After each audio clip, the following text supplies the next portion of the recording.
their first points of the year and hoping to surprise the Bobcats and get a road victory here in non-division play. Appreciate you joining us on jcbobcats.com. I'm Mark Easley alongside Chuck Robertson. Kickoff set for 7 o'clock, and it should be a good one. Bobcats looking to stay perfect in the first couple of games of the year. We'll talk a little bit more about this one after we take a quick commercial break. We'll be back right after this for more Bobcat football.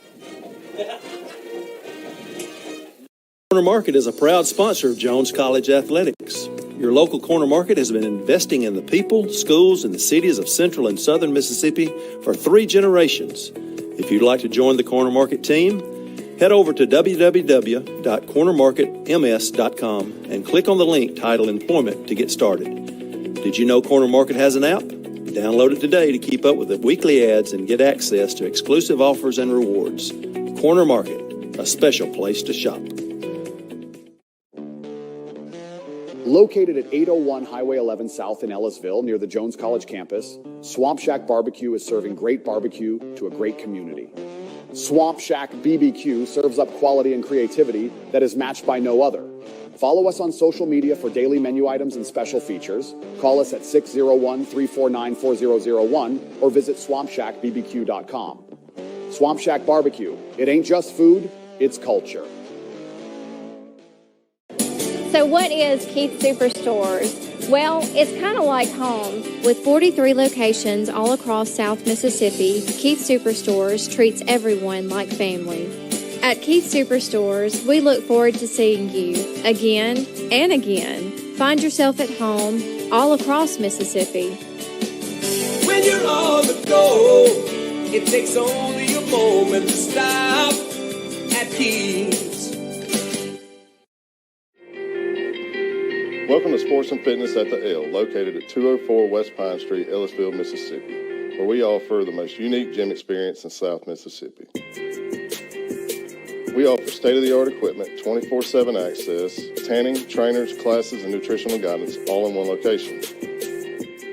At Sports and Fitness, our goal is to create a community of like-minded individuals by offering a beautiful space and amenities to help our community become the best version of themselves that they can be. There are certain things in life that are better with a team. Getting through the hard times. The big moments. Celebrating victories. At Hattiesburg Clinic, we believe that your care is better when you have a team. That team begins with a primary care physician who can start you on the path to better health. They care for you when you're sick and assist in preventing diseases. They give you access to our extensive network of physician specialists and medical experts. 450 physicians and providers in over 50 different specialties, caring for hundreds of thousands of lives. Now that's a pretty good team. Find your primary care physician and start your journey today. Welcome back to Ellisville. Captain's getting ready to make the walk to midfield. For the coin toss, you hear the Typhoon playing in the background as they are bringing it loud and proud, as they always do, under the direction of Dr. Ben Burge. Always one of the better sounding bands in all the land. Captains for the COAHOMA Tigers is Ryan Kirkwood. And the starting quarterback, Ashton Struther, one of the captains, as well as Byron Keys for the Bobcats. Representing the team tonight as captains, Rashad Williams, Bobby Thompson, and Tyree Henley. Been waiting on rain all day. Looking at the radar, it's just sort of stalled, and I hope we keep waiting. Hopefully the good Lord will shine down on us, and even though we need the rain, wait till after the game. Amen, that's right. And everything is broken down, and then the bottom can fall out. But we had some things canceled, pregame activities because of the threat of rain, but that northeast wind is keeping everything south of us right now. So hopefully the conditions for play will be the best they can be tonight. Yes. Last week, first game of the year, Chuck, you always think, well, there's going to be some mistakes, and there were. But the conditioning factor for both teams was sort of a surprise to me because you normally see a lot more cramps than we did. Only had one lineman for Delta cramp up last week, and that was late in the ball game. So conditioning for both on a muggy night was pretty good. Yeah, it actually was. The temperature wasn't that bad, but it was still very humid and muggy, like you said. But the one thing that helps in junior college is they get here a month early. The month of July helps, but like you said, they've always seen problems with cramping. They've always seen, but one thing Jones does very well is we wholesale change sometimes. We'll have 9 kids running on defense at one time, but they do a good job of subbing. But that's one of the biggest things early on is such a factor. Is if you can come in shape, you're ahead of the game, especially late in the game. A non-division game tonight. Bobcats will go on the road next Thursday for the first division game at Perkiston, and that's a good check early in the season against always one of the stronger teams, not only in the state but in the nation. And what a way to start your division play. But before that takes place, little business to take care of tonight as both teams' captains are making their way toward center field. Yeah, I think Gulf Coast beat East Mississippi last week. It was a pretty good game. We was watching some of it up here later in the evening. Yep. COAHOMA in their maroon helmets, white tops and bottoms, maroon numbers. Jones in their Vegas gold helmets, cardinal tops, the gold pants, the gold numbers. Pretty good looking color combination right there. We're looking at some of the pictures and just them warming up as well, and how much it looked like Florida State. And you made the comment, Chuck. Just don't play like Florida State.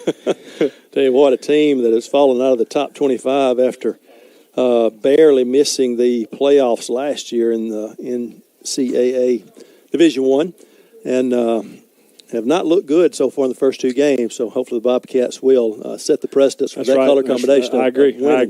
Now, you talked about Gulf Coast being a measure stick next week, and and it's hard not to look forward to next week. Especially with COAHOMA and their record, and they haven't always been the strongest of teams, and it's hard not to sneak a peek. And especially after they beat East Mississippi last week, you want to sneak a peek and watch. And as a coach, you have to make sure you keep your kids locked in. They don't look ahead.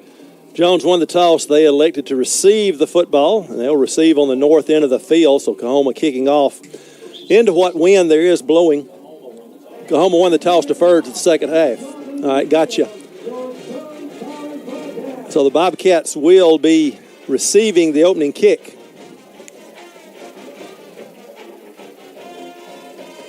He said COAHOMA won the toss. Will receive. But he tapped. He said COAHOMA didn't get up. Well, whatever the confusion is, right. The official may have said the wrong thing. We watched his actions. He tapped Jones on the shoulder. No matter what he said, Bobcats will be receiving the opening kickoff. And that's, last week in the opening game, we made the comment that, hey, the officials are in their first game as well. That's right. Maybe a little bit of a hangover into this second week is maybe miscommunication. But Jones will be receiving on the north end of the field. And Coach Buckley went out there and asked, hey, well, who's getting the ball, guys? Like, that's exactly. He's asking, what's going on?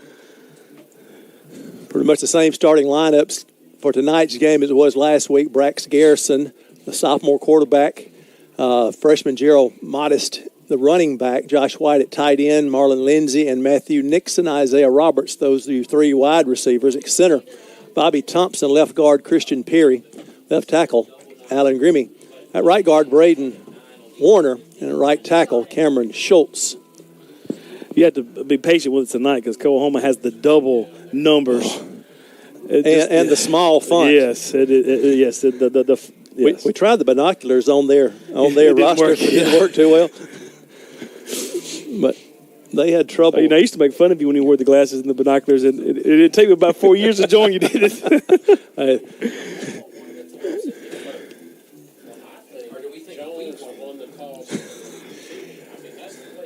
COAHOMA will tee it up at their 35. As you see on their monitor or phone or computer, however you have it pulled up. They'll be kicking off right to left.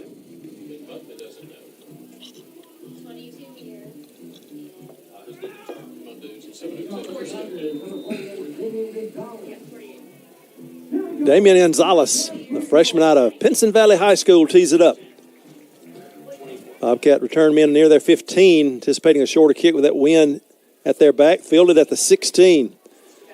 Trying to come all the way across the field, cuts it up across 25, 30, 35, 40. Got one man to beat. He's the kicker on that sideline. Running inside the 25, 20, 15, 10, 5. Touchdown. There's a flag way back at the 25-yard line. A block in the back at the point of attack.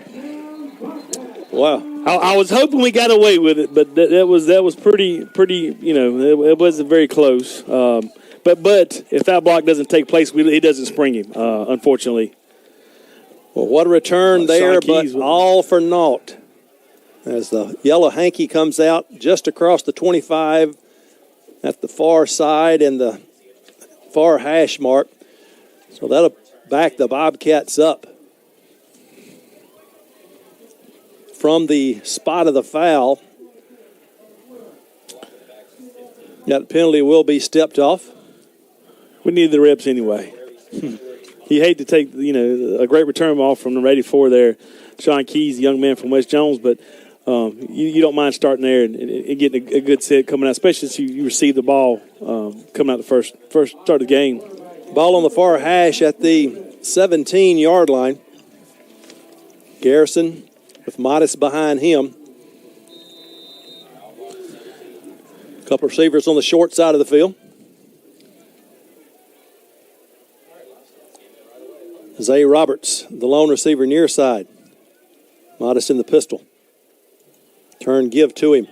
Freshman out of Miami makes a man miss at the line of scrimmage. Gets out across the 20, close to the 23-yard line. Gain of about 6 right there. That's what Jones wants to do. Jones wants to be able to kind of outman you at the point of attack and run that inside-outside zone. And with a running back like Modest that can come off those cuts and be patient, man, that is right up his alley. 4 receivers set now for the Bobcats. Modest off the left shoulder of Garrison. Looking to throw. Quick out route. A little late on the delivery, but Zay makes the catch. Boy, he fought for that ball, and the defender just missed it as well. He slaps himself on the helmet. Steps out of bounds near the 30. That'll move the chains. 1st and 10 Bobcats. I don't think that was his first thought to throw the football there. I think that's why that ball was late. He was looking more at the slot guy, and he came off the slot guy late, and he was lucky it wasn't picked off. But, good play by 22 to catch it and pick up the first down. Lindsey joins Roberts on the near side. Brian Barnes, the receiver for Modest with the carry. He'll gain about 3 out to the 33, be 2nd and 7. That's an old school counter. Old line football coach likes that when you pull the guard and tackle backside. And if Modest would be patient right there and follow the big number 52, Schultz up in the hole right there, he may be still running. So 2nd and 7 from the 33, opening drive of the ball game. Opening kick was returned for what looked like a touchdown, but had a block in the back against Jones, so that negated that great return. 2 receivers left. Lindsey in motion, left to right. Garrison looks, steps up, thinking about running. Hang on to that ball, young man. Boy, they tried to strip it. He'll lose a yard back to the 32. A little late deciding to run. By that time, the pocket had collapsed on him. Yeah, and if he's got to find his check off there. If he drops that ball down to Modest has a lot of space in front of him, and he never could get to the check down. But totally different defensive line than we had last week against Delta. There's a couple young men that his shirt, it may be a XXX, but it's still, that shirt is hurting. Well, it shows he's 6'5", 440. Yeah, I can't tell his number because the shirt is scrunched up so bad. You can't tell if it's 05 or 95 or 85. 4 receivers set for this 3rd and 8. Looks left, now right across the middle. High throw, hauled in. He's bounced beyond the forward progress. The problem is that he regained his step and picked up. Now that doesn't show up in the any kind of stats, but Modest stepped up in the hole right there and picked up a linebacker. It was great. And the best part about that is he stepped up there far enough to where allowed the quarterback to stay in that pocket and throw. That is an outstanding. No one ever sees that, but that is outstanding. Punt team comes on. That's not a guarantee that Jones will punt it away. Going back deep for COAHOMA is Isaiah Smith. Bart Emiston on to punt it away, if in fact he does. 10 on the line. They do fake it, snap it to the up back. And the line is pushing him forward out across the 40. It'll be another 4th down conversion for the Bobcats on the year, which is only one game, going last last week. They were 3 out of 4 in fourth down conversions. We talked about third down last week not being real good, but fourth down, when you 75%, it's pretty good. We didn't give Nix enough credit going over the middle right there with 2 high safety, jumping up and catching that ball. 2 receivers left. H-back. White is in the backfield with Modest. Modest around the left end makes a nice cut to gain a yard. And that's all that was there. Coming up making a nice hit there defensively was Marco Tyson. That's just outside zone with the lead blocker right there. But COAHOMA makes the adjustment, rolls the safety down, and just one extra hat in the box and able to block him. Lindsey and Barnes on the far side, or on the near side, Lindsey and Knight. Give again to Modest around the left edge. He'll be across the 45 before he's upended near the 46, bringing up 3rd and 5. A much better job of him being patient right there. There wasn't much there, but the O-line still getting a good push. Anytime you can pick up 3 yards before first contact, that's a successful run. Roberts will be joined by Nixon on the right side now. Still a 4-receiver set, but in tight. Lindsey and Barnes on the left side. Modest to the right shoulder. Looking for a quick out to the sticks. Harrison looks left. He's going to run it, but he's not going to get anywhere near the first down. Pretty good coverage down the field and not able to make anything happen. It will be a punting situation again for Jones, and look for him to punt it away this time on a 4th and 5. And COAHOMA did a good job. Now, they had all their defensive backs with their feet on the first down marker. And if they broke the route off right there, they were going to tackle them if they ran with them. So that was a good job of COAHOMA. You kind of got to tip your hat sometimes to the defense when they call a good play. Evanston steps back on to punt it away. Isaiah Smith back at his own 17-yard line. Line of scrimmage is the 46. Getting the punt protection lined up correctly. Play clock down to 4. High snap, pull down, no rush. A driving spiral. Pushes Smith back inside the 5. He's going to be corralled near the 11. Wow, caught it about the 6, 5-yard return. A 53-yard punt, unofficially by my quick math. I like when you start mathing up here, but a good job, a good driving punt. You wish you had a little more air time under it, but drives him all the way back down the 6-yard line. You always talk about him kicking the ball inside the 20. That's another time he kicked it inside the 10. I wish we need to keep that stat. There is, we'd have to look at that, but that is kept. I just don't have that right in front of me now. Starting at quarterback, number 13, Ashton Strother. He'll have in the backfield with him Emmanuel Griffin. They done changed the starters on us there in the backfield. It's Lazarius Penn in the backfield with Struthers. 3 receivers right, 1 to left. Give is to Penn. Makes a nice cut out across the 20. Well, that's good blocking up front. Big gaping hole for Penn to run through. That was midline. I don't know how many people would understand when I say the word midline, where they turned Kelton Michael free. And they read him. So he comes to the quarterback, and he hands it off right there, and he just ran where Kelton Michael came from. That is an old-school football play with a wrinkle in the shotgun. Same formation, trips right. High snap, pull down. Strother looking left. Under pressure, just throws it away. 2 defenders right on the intended receiver. Chris Davis. And just threw it away. A good job there by number 31, Barron. Chance Barron with a little pressure, and that's a good job by their quarterback being patient. He realized there's nothing there. I'm going to throw it away and survive the next play. So 2nd and 10 from the COAHOMA 28-yard line. Again, trips right. Ball on the near hash. Now 2 receivers each side. Straight drop, quick throw out. Ball off the shoulder pads of the intended receiver. He has defended well. That was Austin Donald. Yeah, you can see their game plan against our defense. They want to throw the ball quickly, not allow our defensive line to get much pressure, and they were making those defensive backs make plays very quickly and make decisions very quickly. That's 2 very quick passes. 3rd and 10. So the Bobcat defense looking for a stop right here to get off the field. One safety back around the 43. Struthers looks left, now right, rolls right, throwing deep down the right side. Got a man back behind the defender. He'll drop the ball. Wow. That's that rain that you told about held off. We were catching up right in his hip pocket, but he did have a step on us. And, again, that was the receiver listed as a defensive back, Ramon Rinkin. And, boy, that would have been a huge play, would it not? That was an outstanding throw by the quarterback from COAHOMA. He rolls out and turns loose. I said, there's no way he's going to get that ball downfield. Now, the one thing we did there that you usually you don't see a whole lot was Kelton Michael was the spy.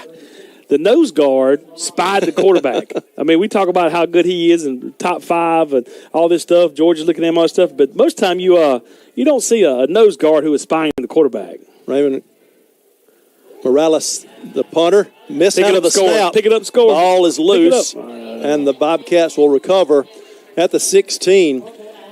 That is outstanding coaching by our coaching staff. You saw our guys that tackling, knocking the ball, making sure somebody it don't matter if they can recover. We're trying to pick it up and score right there. Rashad Williams on the recovery. A low snap mishandled by the Silva Bay graduate. And by the time he got a hand on it and controlled it, he was swarmed under. He heard them footsteps, too. You can see them eyes pop up in a hurry. So special teams come into play. The Bobcats set up with a short field at the COAHOMA 16. You know, we struggled last week inside the 20 whenever they manned us and brought extra pressure in the box. Let's see what adjustments we Modest carries, breaks a tackle. He's at the 10, runs over him at the 5, and touchdown. Bobcats. Boy, power by Modest. Just rolled a man at the 5. Good adjustment. Turn the hand into Modest. That's a great play. that young man, we talked about last week, and Coach brags on him this and that, but you can see right there just how good he is with his quickness and how strong he is in finishing plays. That's one thing that you're not coached. It's just one thing you always learn to do. I thought he was going to make a move, and I think DB may have too, but he moved right through him. Marco Tyson wished he had made a move. That's right. Or wished he'd have moved out of the way. Point after attempt is up and good by Baglioni. Christian Baglioni, the left footer, nails it in a 7-0 Jones. 8:48 left in the first. Back after this, you're watching Bobcat football. Corner Market is a proud sponsor of Jones College Athletics. Your local Corner Market has been investing in the people, schools, and cities of central and southern Mississippi for 3 generations. Just like the Bobcats, we punch well above our weight. Corner Market has been recognized as a market leader in the Southeast for excellent produce and our outstanding meat program. Plate lunches from the deli are tough to beat, and nothing will set your next special occasion apart as much as a delicious berry bird cake from our bakery. Don't forget about our great seafood department with fresh Gulf shrimp and our unrivaled beer selection either. If you'd like to join the Corner Market team, head over to www.cornermarketms.com and click on the link titled Employment to get started. If you haven't already downloaded the Corner Market app on your smartphone, you're missing out. Head over to the App Store to Google Play today and check it out. You can view the weekly ad and get access to exclusive offers and rewards. Corner Market, a special place to shop. Jones takes advantage of a short field, a one-play, 16-yard drive. That was a run by Gerald Modest, his second touchdown rushing on the season. Baglioni tees it up, looking for that pooch kick formation here. We talked about that on the extra point. He looked a little better, but we're still kind of pooching it just to make sure he doesn't. Looking to return it.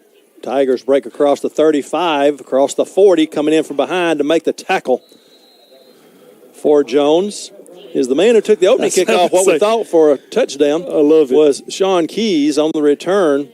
And that was a good return, which you normally don't see in that pooch kick. You know how you watch some of those videos where the guy misses the tackle and gets up and runs all the way across the field and makes the tackle? That was him this then. He misses the tackle at the point of attack, gets up and hustles all the way down the field. Just a great hustle play. So at the 45, COAHOMA with good field position had a deep pass drop that would have put them inside the red zone.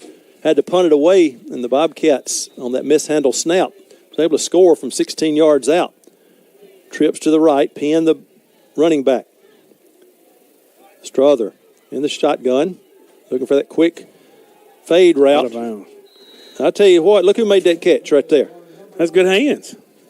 Bobcat coaching staff. Latrell Pollard. Reckon he, in his linebacker playing days, he had an opportunity to catch a pass or two. I'm sure at Stringer High School, he probably ran. He caught quite a few. He lined up in that exactly receiving position. 2nd and 10. Oklahoma trying not to waste good starting field position. Pump fake, stepping out of the pocket. Strother dives across midfield, and he'll be down at the 49 of Jones, ringing up a 3rd down and 4. Well, good decision, quick decision there for Strother. Yeah, right there. That's actually, Isaiah Lindsey, that's the defensive end / linebacker who kind of drops into coverage. I think he might have been spotting right there. The one thing that I have seen that I'm glad they hadn't got to is they ran the ball the first play for a 1st down, and they've thrown it every play since. So sometimes too much success that the coaches get away from, which I'm glad. So 3rd and 4 from the Bobcat 49. Looking for the quick out. Ball batted down a half a step quicker. That would have been intercepted, but Chase Pinkston, man, he is a football player. He's a better kid. You know what I mean? I thought he had a chance to pick it. Yeah. He understood the situation. He understood the down and distance. He was just wait. He knew what was coming. When he made the break, he knew exactly what play was coming. The freshman out of Oak Grove had the pick 6 last week, and nearly another one right there. Zay Roberts goes back in punt return formation. And Raymond Morales hoping for a better snap here, the freshman out of Silva Bay Academy, just up the road there in Jasper County. 4th and 4. Too much time taken, so they're going to back him up. And Morales was booming that thing in the first in warm-ups too, but he is kicking into a little bit of a win here. Delay a game, it should be, against the... We may decline it.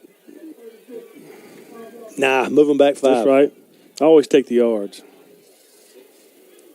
So that'll push it back on the Tiger side of the midfield stripe.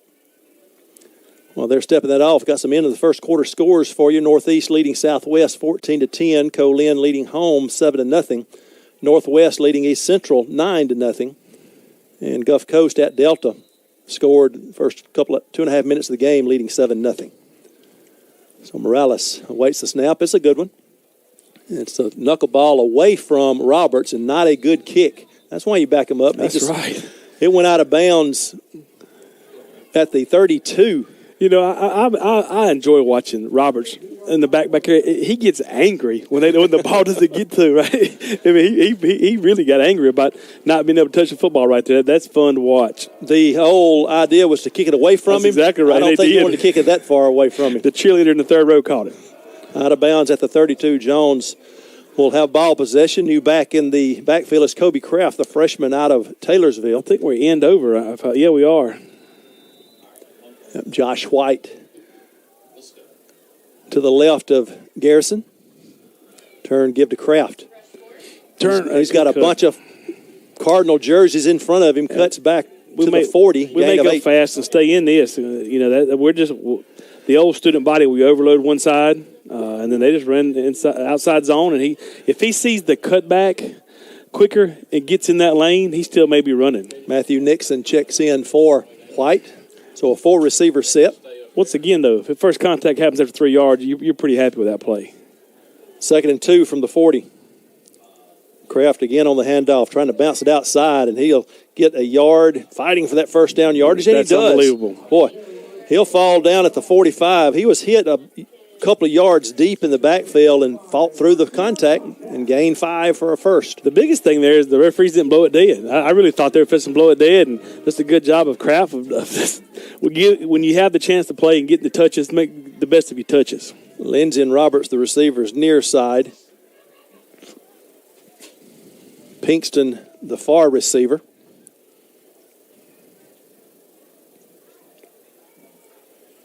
Looking to throw. Stepping up. Going to run it and lose a yard.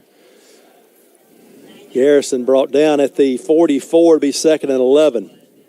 Looked like he wanted to swing it real quickly to Kraft out of the backfield. He was covered, and then by the time you decide to run, there's nowhere to go. So what they're doing is they're bringing pressure off the edges, and they're letting the freezer, refrigerator / semi-truck as the nose guard sit there and just whenever he breaks the pocket is able to collapse it and pick him up. He's the smaller of the two. He's 6'4", 420. Yeah, 420. The 6'5", 440 is not in right now. Oh, my God. I bet the cafeteria ladies hate seeing them guys come supper.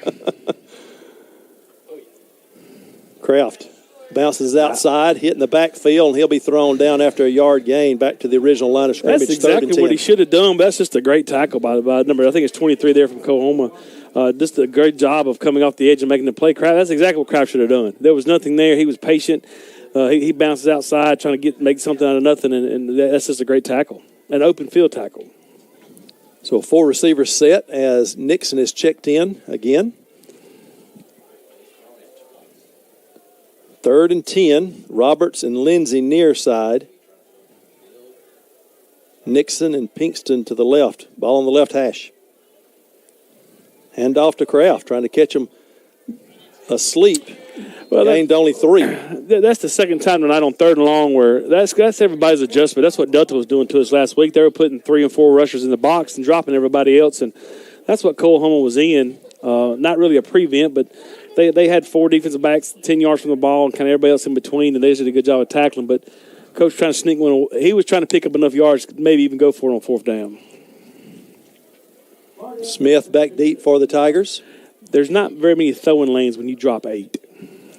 Good snap back to Emiston. He's got time. He kicked it away from Smith. It'll hit inside the 20, roll inside the 15, and be downed at the 8-yard line. So another great punt inside the 10-yard line. The Tigers have a long field ahead of them. Now, I was watching Brax as he came off the field, and it looked like he had a little hitch in his giddy up. Yeah, I saw that too. He's sitting on the bench. No trainer or anything is looking at him, so it may not be anything at all. But it looks like he was sort of jogging off gingerly as he sits next to our other quarterback, or our receiver rather, Marlon Lindsey Jr. Penn stays in as your running back for the Tigers. Now starting from their own 8-yard line, down a touchdown. And in that 3 wide right, 1 to the left formation the whole time. Swings it out to his slot receiver. Pretty good blocking by the other 2 receivers. That's a good gain on 1st down. Gets it out near the 15, so 2nd down and 3. Yeah, that's the old count them in the box. We had 6 in the box, and they thought they had us outmanned over there, and so they throw the bubble and they occupy. I don't know how well you said blocking. Our defense back did a pretty good job, but they occupied them well enough for him to get outside of those blocks and pick up a good chunk on 1st down. 3 receivers come left side now. Ball on the far hash. Lone receiver on the short side of the field. Same thing. Yeah, they're just counting. He's just counting. He sees that's the safety making the play there. That's on the hash. It's 8 yards from them, and they're reading 2 defensive backs over 3 wide receivers, and it's raising up, and it's just throwing uncovered. I mean, it's tough to. Eventually, we're going to have to bump out, and that's what they want us to do, and they'll be able to run the football a little better. Chase Pinkston on the tackle. He did a great job too, realizing what was happening and run the alley. Nick Taylor on the reception. 3 down lineman for the Bobcats. Walking a linebacker up now near side. Bringing pressure. Throwing far side. Pinkston, boy. That is a horrible call. That's bogus. Pinkston's trying to catch the football. That's a horrible call. He runs the route better than the wide receiver does. That is a case where the freshman playing it just like you want him to play it, and he gets punished for it with the interference penalty against him. I thought he's just pick it. I mean, he the wide receiver runs into him, and he has his arms up trying to catch the ball, and the wide receiver runs into him. He's playing the football. That penalty will move the ball out to the 35-yard line. This drive started at the 8. We'll watch the delayed feed right here. Oh, man, that's just a touch call. Showing pressure, Bobcats. All up on the line. Here it comes. Jailbreak toward Strother. He just wisely throws it away because he was being chased, harassed, all the adjectives you want to use by Cam Toney. He came through that gap, and Struthers had no chance, no time. So one thing Coach does such a good job of defensively is when he runs a stunt, he doesn't want the defensive lineman to come free. He wants that linebacker that's an athlete that can run to come free. So he makes those defensive linemen occupy or take 2 blocks or run or just bull rush him past up where they can't block him. That's what they did. Just enough crease for him to run in there. Trips right side. Long receiver left. Here it comes again. Throwing it quickly. Back shoulder he's throw. out of bounds. That is not, yeah. That was a good defensive play right there as the catch was trying to be made. Josh Brown just sort of nudged him on out of bounds where he had no chance of coming down in bounds. He realized once he jumped and was always out of bounds, he realized he was not going to come in. Did a good job. 3rd and 10 from the 35. Even if the Tigers do not convert this first down, they at least have moved the ball out from their 8 and have some room to punt. But they're not done yet. 3rd and 10 from their own 35.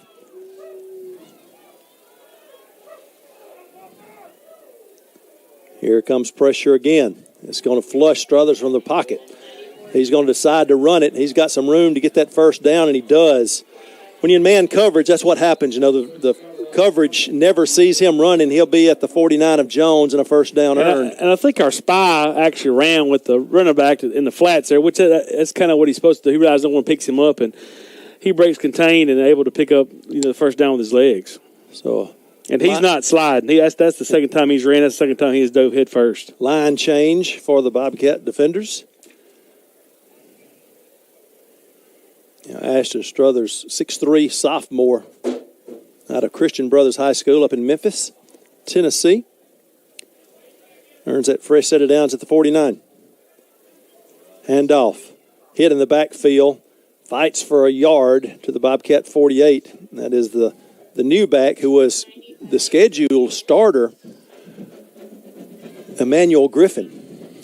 After that first couple I always love when Coach Pollard starts making adjustments. He always does such a good job. And we were kind of sitting on our heels, letting it develop in front of us, and now he is sending pressure. He is bringing them.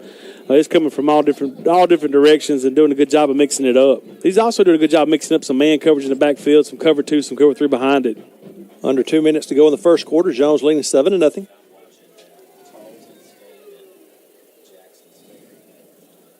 Bubble screen out to the slot receiver again. Bobcats had it played well and just doesn't make the tackle at the point of attack and inside the 45 on that reception and run is Taj Collum. And it'll be 3rd down and short, probably 4 down territory here for the Tigers, 3rd and about 3. Number 27, Jaden Obert did a great job. Obert did a great job of getting to the point of attack, just like you said. Then the wide receiver makes a good cut. Does a great job of getting there, just couldn't get his hands on him. So Jones defending a 3rd and 3 from the Bobcat 42. COAHOMA trying to convert this 3rd down. Got one-on-one coverage on that lone receiver wide side of the field. Handoff to the running back. There's a bigger back. Close. He'll reach forward to the 40. Going to be a yard short. It'll be 4th and 1 on the carry that time for COAHOMA was Jacavian Jones, 6-foot freshman out of Terry High School. There was no disguising that defensively. He lined up man-to-man, and here we come. May the best man win. 4th and 1, offense stays on the field as we hit the 32nd mark of the first quarter. Almost going to probably run the same play. Bobcats, only 3 down linemen. Here comes the linebacker, swinging it out quickly. Hit. Pinkston. Dropped under the coverage. Man, he had it played well. He pats himself on the shoulder because Chase Pinkston had it played perfectly, but give credit to the receiver. Of ducking at the right time. Taj Collum. He just ducked under Pinkston and got the first down to the 36, and that should be the last play of the first quarter. We've got one in the books here in Ellisville. The Bobcats lead at 7-0. Back after this with more Bobcat football.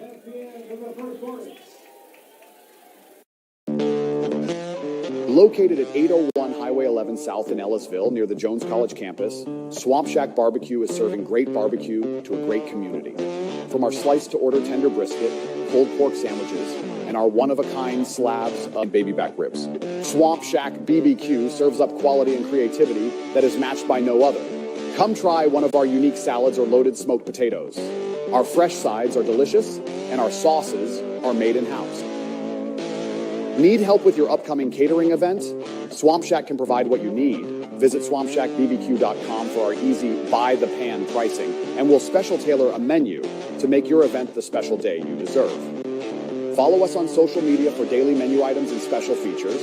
Call us at 601-349-4001 or visit swampshackbbq.com. Swamp Shack Barbecue. It ain't just food, it's culture.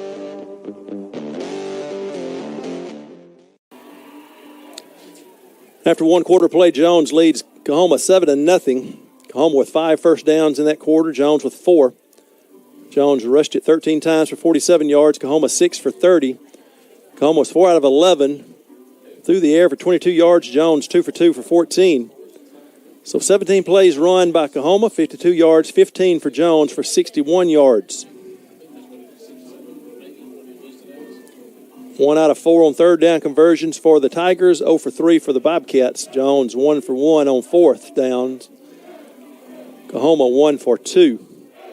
The mishandled punt snap is the difference in the ball game right now. COAHOMA with a fresh set of downs, though, as they'll be moving left to right at the Bobcat 36. Itawamba Pearl River, no score after 1. And COAHOMA's doing those things that's aggravating. They're taking their time, being methodical, not trying to be real pretty or cute, and just taking what we're giving them. 3-man rush, back to throw. Time, dumps it off. Ball a little bit behind the intended receiver, Nick Taylor. They had 2 backs or 2 receiver in the athletes. same area. Yeah, and I think the quarterback was trying to throw it to one, and he sees another one coming in his view there, and he got it in between both of them. Because he's been very accurate with the ball tonight, and I think he just kind of got confused of who he really wanted to throw it to. Something on the route there that was not right because those 2 receivers, as you said, right in the same area. 2nd and 10 from the 36. Penn back in as your running back. Fade route. Ball was tipped. At the line. So that takes away all kind of contact with your coverage then, but it was an errant throw anyway. 3rd down and 10. They're throwing it so quick that we're not having a chance to make a play on the quarterback or the ball. And what he's doing is he as soon as he sees man coverage, press man, he's throwing back shoulder right now, right at the sticks. I really didn't see the tip, but you saw the umpire give the signal. So 3rd and 10 for COAHOMA.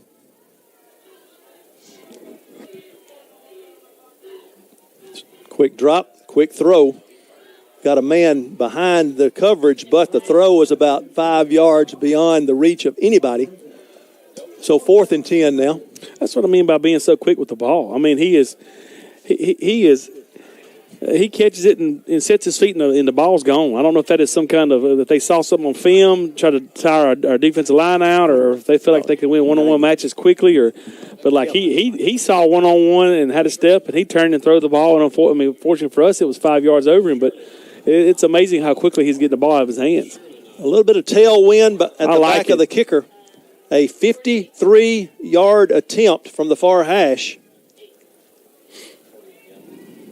Bobcats do not have anybody back to return it. Placement's down, kick is away. Got the distance, and I think he hit it. 53 yards. My goodness. Oh, now they're polishing the shoe.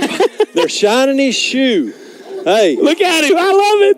If you make a 53-yard field goal, like that. That's shine it. Damian Gonzalez, a 53-yarder, makes it 7-3.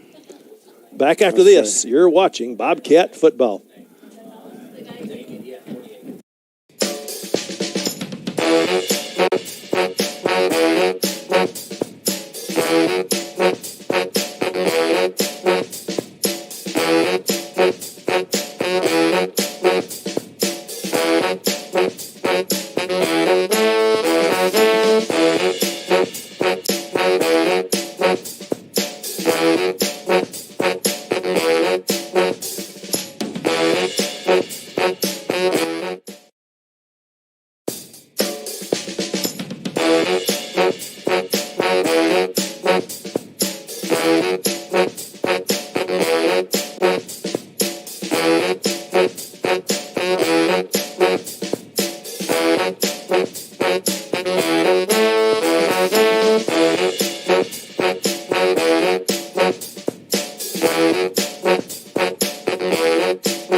Back deep is Zay Roberts and Isaiah Atkins for the Bobcats. Roberts will take it at the 7. Come straight up the field across the 15. Hurdle a man at the 25 and stumble down near the 30-yard line, and the Bobcats will have it there in a 7-3 lead. That was an odd first quarter, wasn't it? COAHOMA kept the ball most of the first quarter and just, like we talked about, just kind of picked up first downs with his legs and when he needed to, and it just, it's just a weird, odd, like we played a quarter and you kind of look around and don't really like we had played much football. Clock ran a bunch. One bad snap, Bobcats scored on the next play, and then the 53-yard field goal here early second quarter makes it a 7-3 game. New quarterback in for the Bobcats.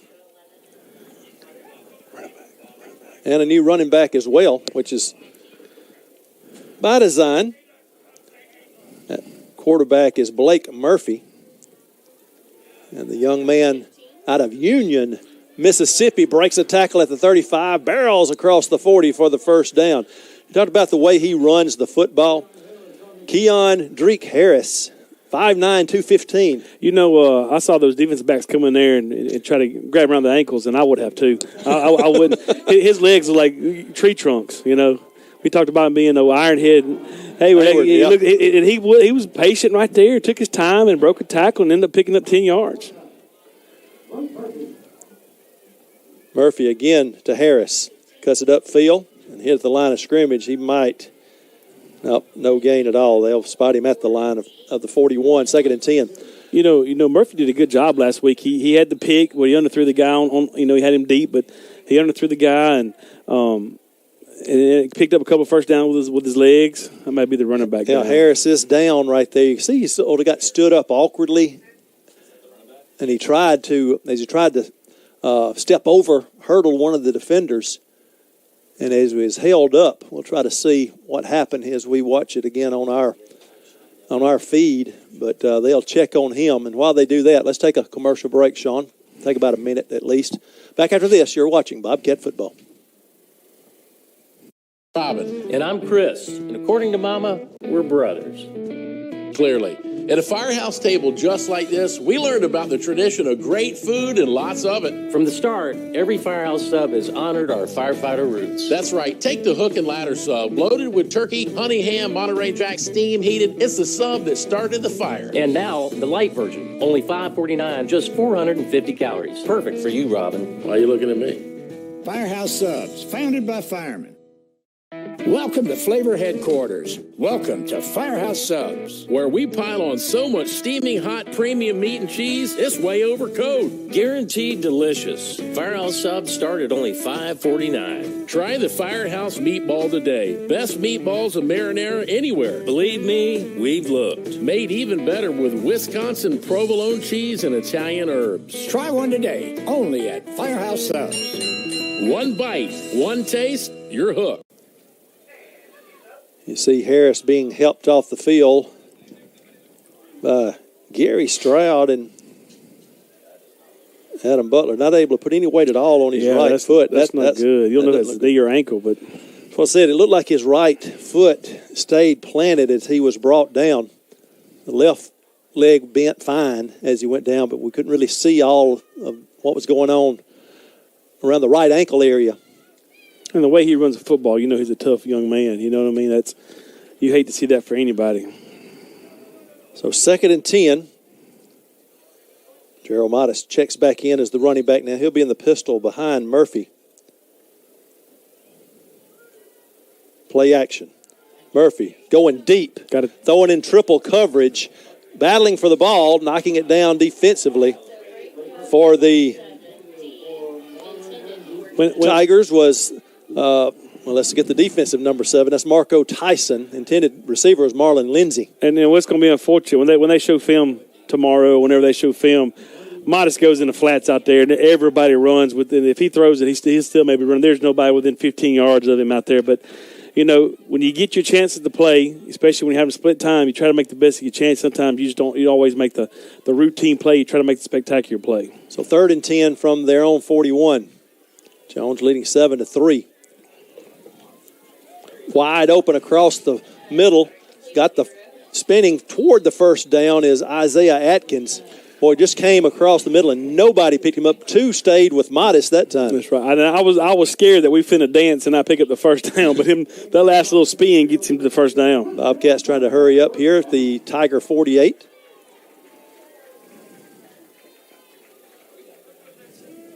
Looking to throw. Looking right. Got all kind of time. Murphy in the pocket. Great protection. Flushed right now. Throws. Ball is dropped. Should have been caught. We had some drops last week. One right there.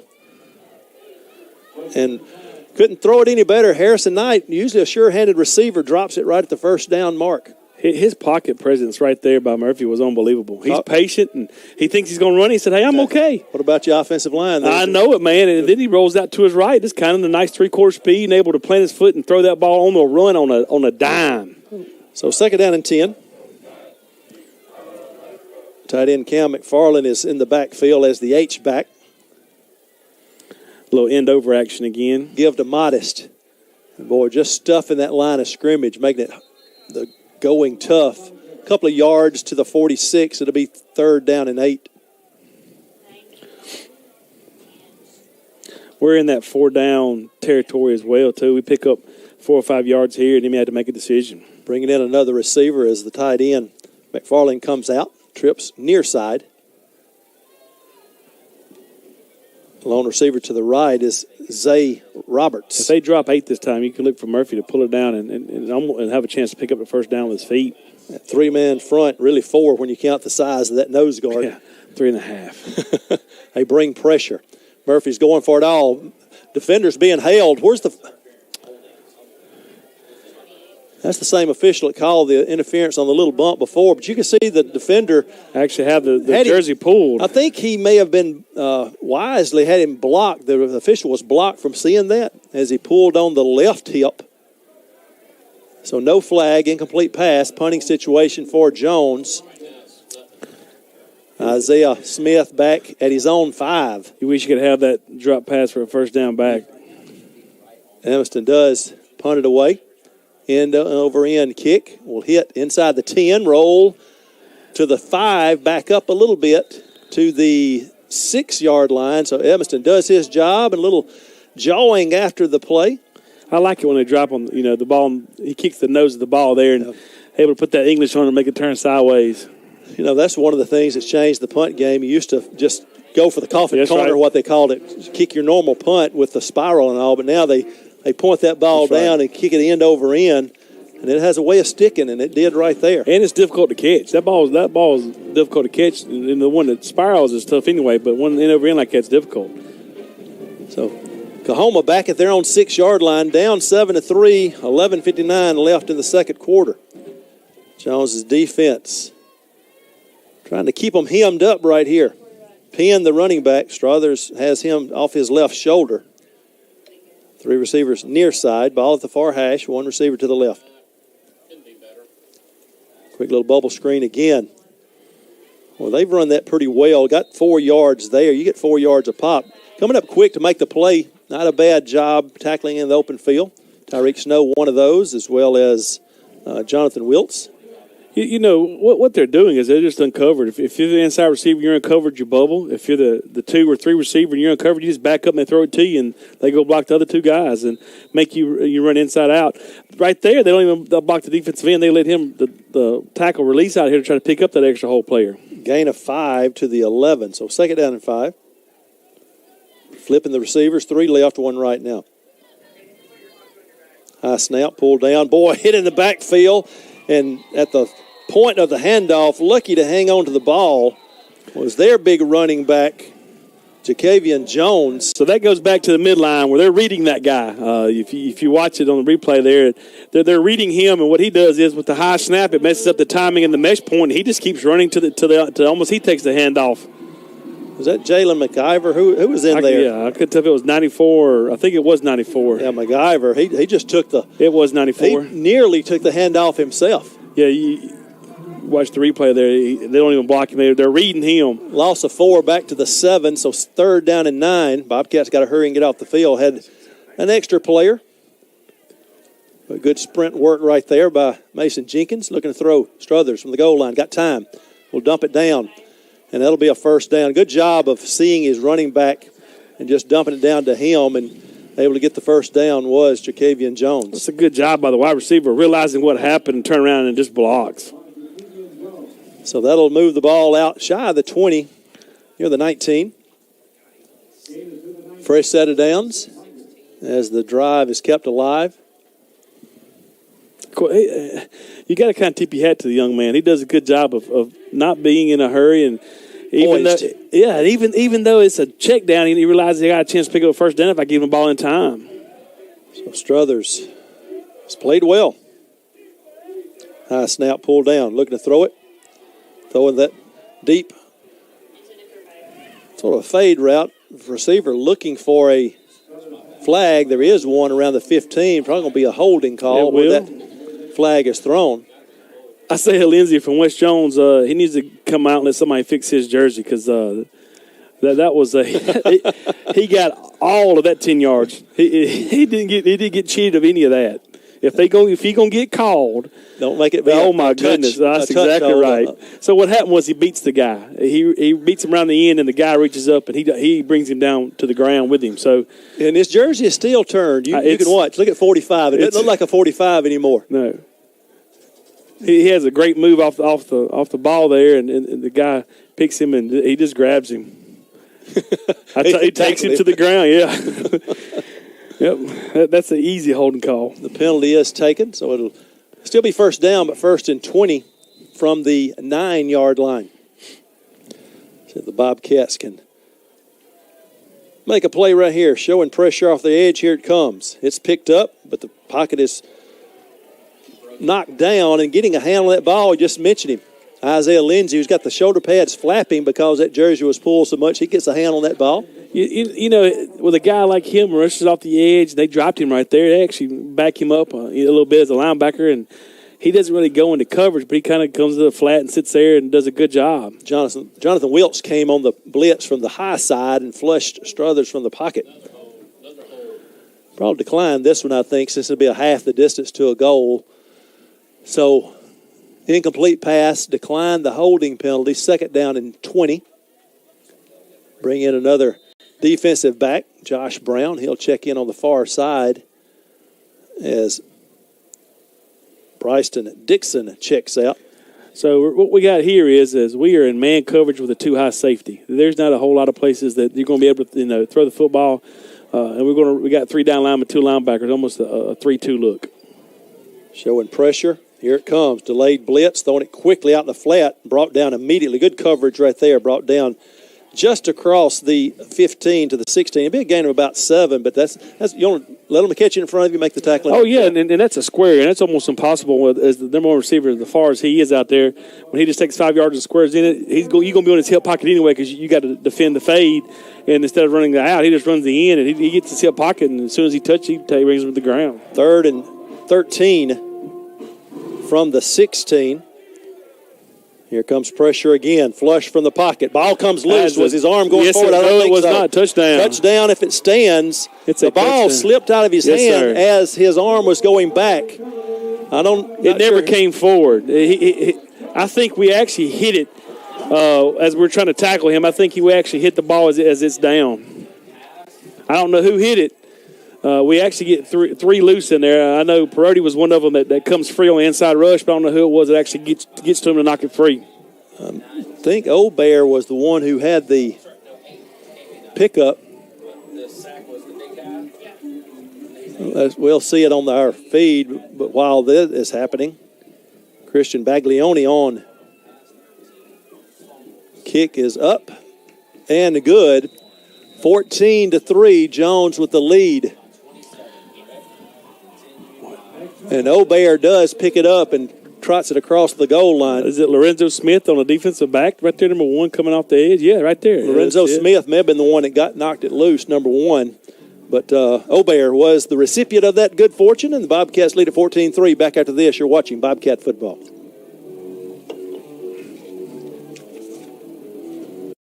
So what is Keith Superstores? Well, it's kind of like home. With 43 locations all across South Mississippi, Keith Superstores treats everyone like family.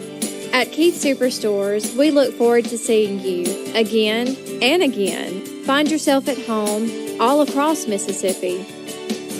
When you're on the go, it takes only a moment to stop at Keith's. Jones with a couple of big plays, one on the defensive side of the ball, one on the special teams. Takes advantage of both of them and gets touchdowns. One a bad snap, 16-yard run, that one. A couple of Bobcats putting pressure on Struthers, Perotti and Lorenzo Smith. So Zachariah Perotti and Lorenzo Smith get credit for that sack and knocking the ball loose. And Obear able to pick it up and try to cross the goal line. Jaden Obear, 14-3 Jones. Pooch kick out of bounds. They won't return this one.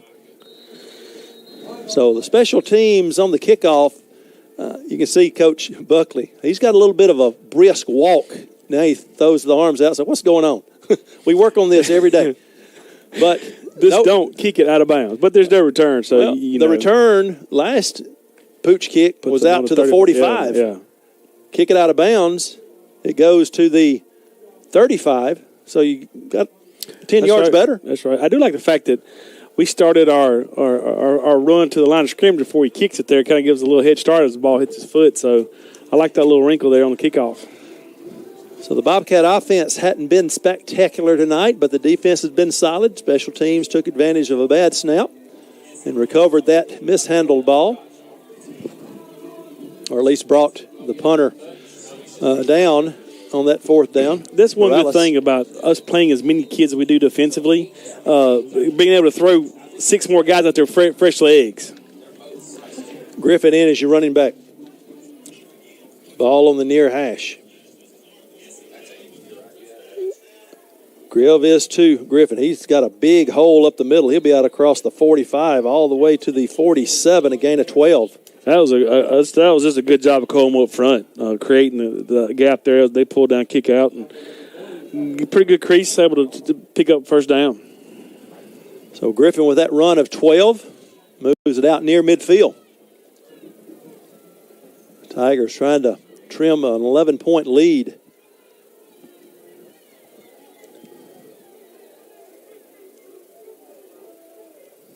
Looking to throw pump fake.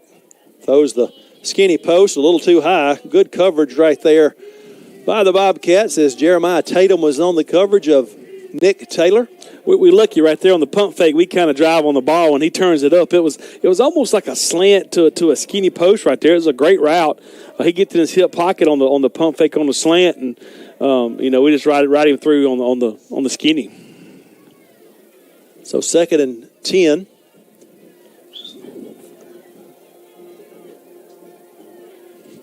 So Perotti does get credit for that sack and forced fumble.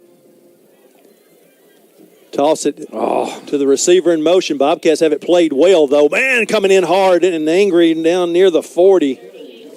Coming in from his defensive back position, Deion Barber finished it off, and he had a head of steam up by the time he got there. That was a good job there of number 12, Tatum, of coming off the edge and making him at least get a little deeper and let the cavalry come and get him to the ground. The little touch pass in front to Rinkin, and he had nowhere to go. You can start to see where it's starting to rain enough to where the footing is starting to get a little slick out there. So 3rd down and long, 3rd and 16 for the Tigers. Under 8 to play in the half. See the Bobcats bring pressure here. They're showing it. We're doing a little man too high on them too. Off the edge, I like it. Got movement everywhere. The slot receivers moved. The pressure from the linebackers, Obear jumped across. So we have shown that defensive formation the last 2 3rd and longs. And Coach Pollard dialed it up there on the edge. He was supposed to bring pressure right off that same thing, and no one was going to pick him up. It may have been a good thing for COAHOMA they jumped because nobody was supposed to touch him. He was supposed to have a free shot all the way to the quarterback. The first one to move was Keith Richburg, the tight end, who was in that right slot. And when he moved, Obear just jumped into the neutral zone. Flags came out. And on 3rd and 15, you tied in. It takes him a little while to get 15 yards. Well, give him 16. He had to get 16. He's trying to give him a head start. So 3rd and 21 now from their own 36. Jones is going to take a defensive timeout with 7:45 to go. We'll hold it here. Got some scores, some other games that have started at 6:30, and then some have reached halftime already. At the half, Northeast leads Southwest 21-16. Northwest leads East Central 19-0. After 1 quarter of play, Gulf Coast leads Delta 14-0. And at Holmes up in Goodman, Colin had the 7-0 lead, but Holmes scored, went for 2, and leads Colin 8-7 at the half. As their announcer texts, got a baseball game going on in Goodman, 8-7 at the half. So still scoreless last I saw Pearl River Itawamba. And we're 14-3 right here in the Free State of Jones. Bobcats defending a 3rd and 21. Coach, how many 3rd and 21 plays you got in your book? 0. So sling it deep. The pass interference is one you try to dial up. That's usually the best one. That's right. Our safety's back about 10 yards from the line of scrimmage. They'll retreat some here as well, and that man coverage on all 4 receivers, 3 right side. That little bubble screen coming up, boom, hitting at the point of contact. Sure tackle by Lorenzo Smith. On the reception was Taj Collum. Fooled me once, fooled me twice, fooled me 3 times maybe, that's but right. Not after that. And that'll be a loss of yardage back inside the 35 to the 33-yard line. So that usually comes after a pretty good discussion from the defensive back coach about you've got to come off the block and make that play. You saw how he was kind of a little excited about being able to come up and make that play. And that'll send the punt team on for COAHOMA. New punter is the big kicker, the thick kicker. The healthy kicker. Gonzalez. Zay Roberts back at his own 36. Bobcats, a little bit of pressure. A knuckleball kick. Roberts is going to field it at the 27. He gets to the 30. Across the 40, slips down right there at the 41, I think is where they'll mark it. Tried to make his cut, and you talked about the rain coming down. Obvious right there that affected the return of Roberts. But not a bad return of about 14 yards, and the Bobcats have it with 6:45 to go and 2 of their timeouts remaining. And unfortunately, anytime you get outside the numbers when it's raining like that, the way the fields are mostly shaped, that's where most of the water is going to hold up anyway. And so anytime you try to cut in inside the numbers. Murphy stays in as your quarterback. And Modest is the running back. 4 receiver set, 2 stacked near the left tackle. Now they'll spread it out. Give is to Modest. Finds the going tough, a couple of yards out to the 43-yard line. You know, we mentioned Brax when he went jogging off the field earlier. Looked like he had a little gimp in his stride there, in his cadence. And he hadn't been back in since then, but I have not seen any kind of treatment. And that may be what it was. They may want to try to get, try to split the series as much as they can. Or 1 quarter, 2 quarter, first quarter, second quarter type deal. No back set for Murphy. Clean pocket, throws near sideline, high throw intended for Harrison Knight, and just couldn't hold on to it. It's in tough with a wet ball. I'm sure the ball's wet coming out of Murphy's hand, and when the ball's high like that and you have to go up to get it when it's wet, it is tough. If you can't use your body, it's tough to be able to catch that ball above your head. Do see Keon Harris getting ice taped onto his right ankle, so probably just that sprain we talked about as Adam Butler finishes up the work there right in front of us there about the 48. So his night is done. 3rd down and 8. Play action. Little slip screen near side to Knight. Bobbled it, caught it, and then he's brought down at the line of scrimmage. If he makes a clean catch, he's got a chance. And that's just tough. That ball's wet. You can see it go through his hands. You're going to see here in a minute the coach is going to tell him to take them gloves off. But a good play call. Murphy does a good job of turning his shoulders all the way away from that play. Yeah, he sails it. Yes, man, that was I thought he's supposed to throw the football, and he opens his hips and almost like a shortstop. Opens his hip, turns, and throws the ball back in a bullet. Smith at his own 14, awaiting the punt of Edmiston from the 43. Snap is handled cleanly. A wobbly spiral coming up. Boy, what bad decision. Bobcats trying to scoop it up. Trying to scoop it and score, and you did not recover it, I do not think. You can't advance a punt, can you? I mean, it's dead right there, correct? I think a muff punt, I think you're right. Yeah, I think. But the man who made that decision to try to catch the punt, Isaiah Smith, is the one who recovered it. We had about 5 Cardinal shirts around it trying to pick it up instead of just falling on it like you said. Especially when it's wet. The odds of picking it up and scoring when it's wet is not very high. You know, you've got. I'm doing it too. If you're in that situation, what are you doing? Oh, what you talking about? That's a fat boy's dream is to touch a football. You know what I'm saying? What you know the video about? camera's there. You know the steal shots are there, and you just see yourself. Zero chance of You're going to be prime timing across the goal line. They didn't allow us to touch it ever. They didn't allow us to pick them up. So the Tigers maintain possession at their own 24, 5:22 left here in the quarter.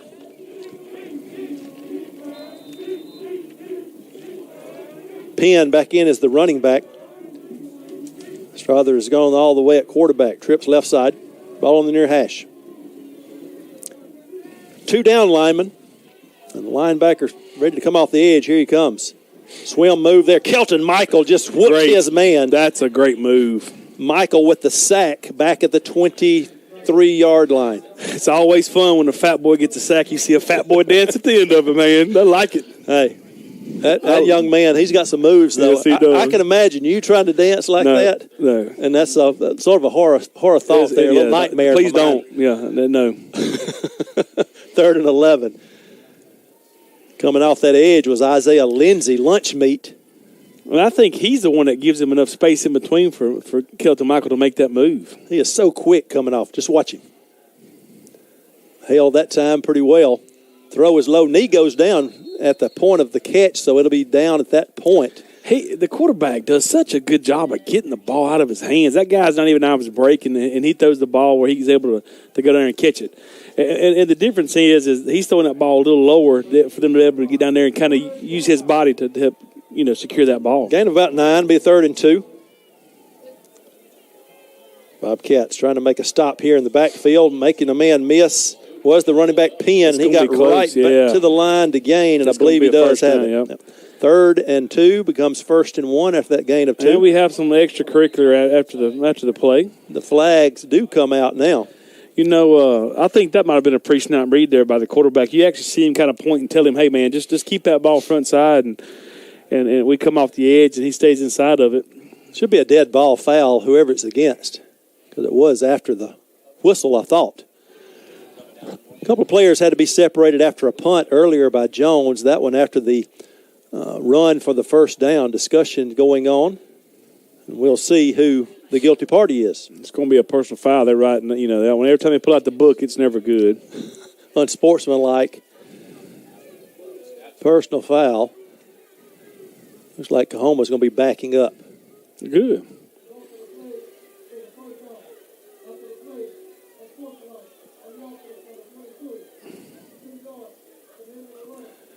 The running back is the guilty party.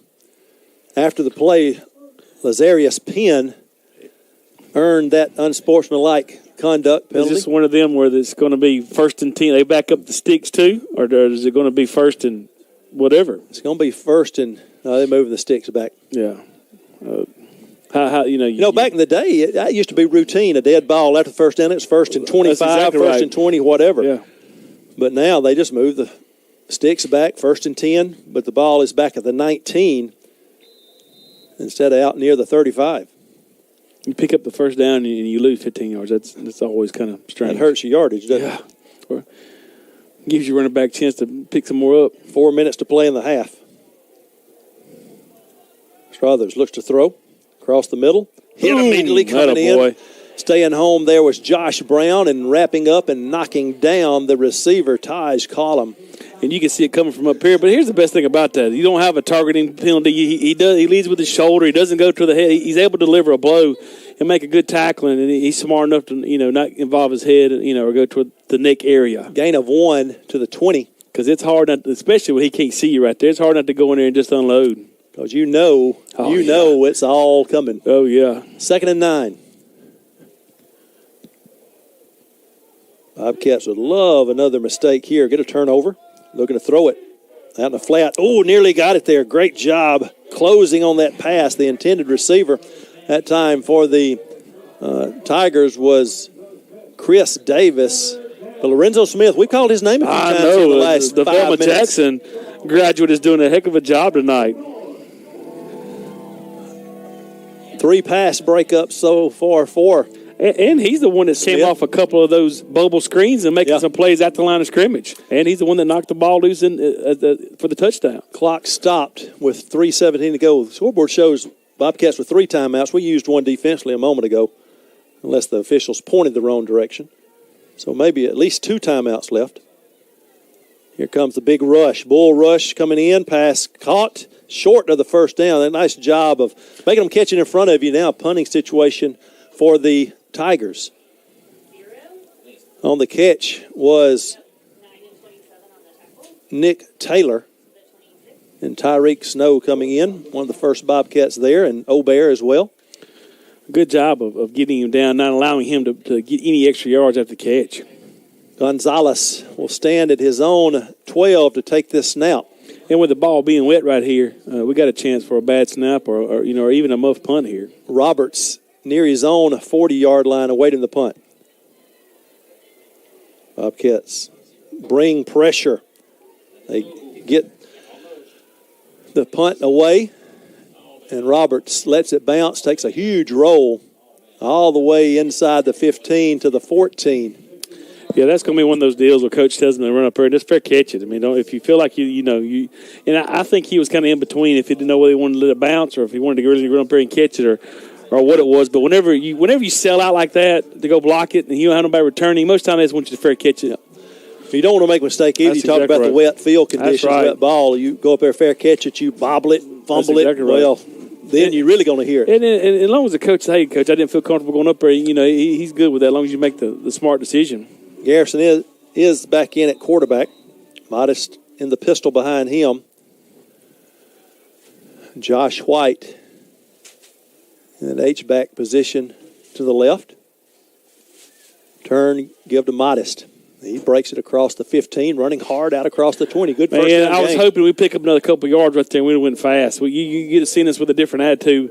You got to wait for that first down before you kind of pick it up a little bit. That gas, before you hit that gas. You speed it up a little bit right here, but until you get that first down, then you're going to really go fast. The 2-minute, not warning.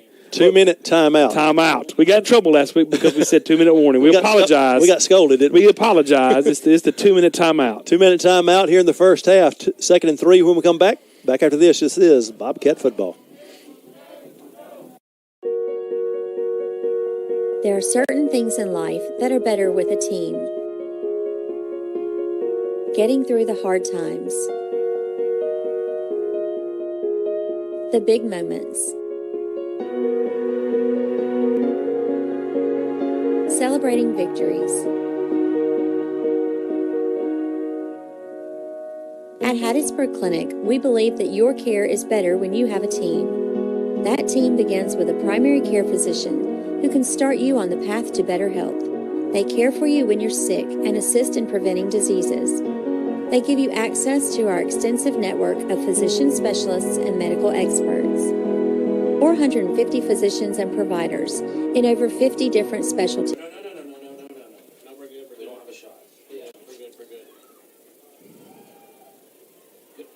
Modest on the carry off right tackle. He'll carry it across the 30. Ball comes loose. Was he down? I think we even might have jumped back on it. Yep. Brought down at the 34-yard line, it looks like.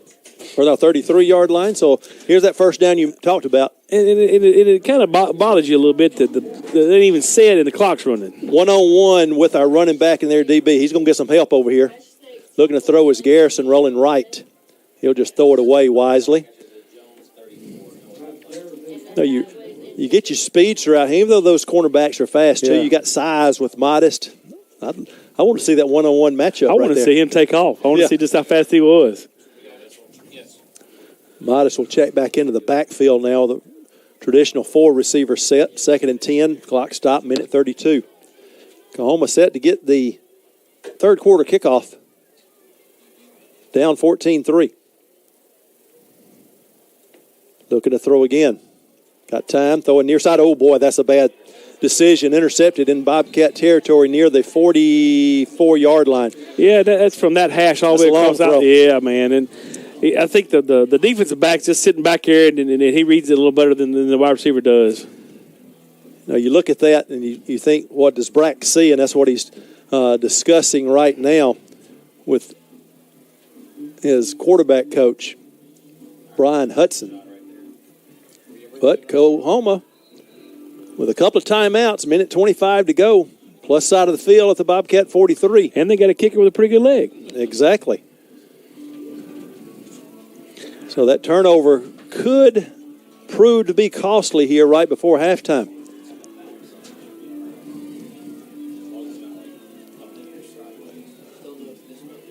Emmanuel Griffin is your running back. It's been a 3-receiver set on one side all night long. One receiver on the near side for the Tigers. They'll bring one over near him. That's Collum. Looking for the quick out. Collum makes the catch, driven backwards. Clock should continue to run. It does. Forward progress at the 40-yard line, a gain of 3. The 3 points that COAHOMA has on the board came on a 53-yard field goal early in this quarter. Boy, COAHOMA is not in any hurry, are they? That's what I'm talking about. They picked about 10 seconds off the clock before they called the timeout. I like it. Good decision. Timeout with a minute 4 to go. Another halftime score, Pearl River and Itawamba. Itawamba leading 3-0 at the half. Guess I could pull up a game or two here. Still 8-7 Holmes and Colin there in the third quarter. They must have brought in some relief pitchers and shuttled each other down. They've had some 3-ups and 3-downs since then, I think. Going to get on Holmes. They don't have a score bug on there. Pick. Holmes is going to add to it as they have a pick 6 right as I turn to their game. That'll increase their lead pending the point after 14-7 over Colin.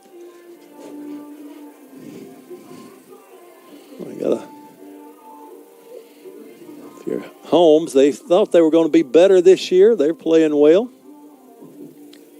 And looking to tack on the extra point now to go up 15-7 on Colin in that third quarter. Second down and 7 for the Tigers from the Bobcat 40. Looking left. Throwing left. And errant with that pass, just a little bit too far inside. Intended receiver was Chris Davis. 3rd and 7 now if the clock stopped under a minute to play in the half. That's probably one of the worst throws he had all night. You can see him trying to get his hands dry. As the rain continues to fall, it's just going to get worse and worse as the second half comes. The receiver had sort of sat down right there near the first down marker. And Struthers just led him like he thought he was going to continue that route. So 3rd and 7. Looking left, dumping it to his running back. Keep him in bounds. Going to be knocked out short of the first down. That was Griffin on the catch.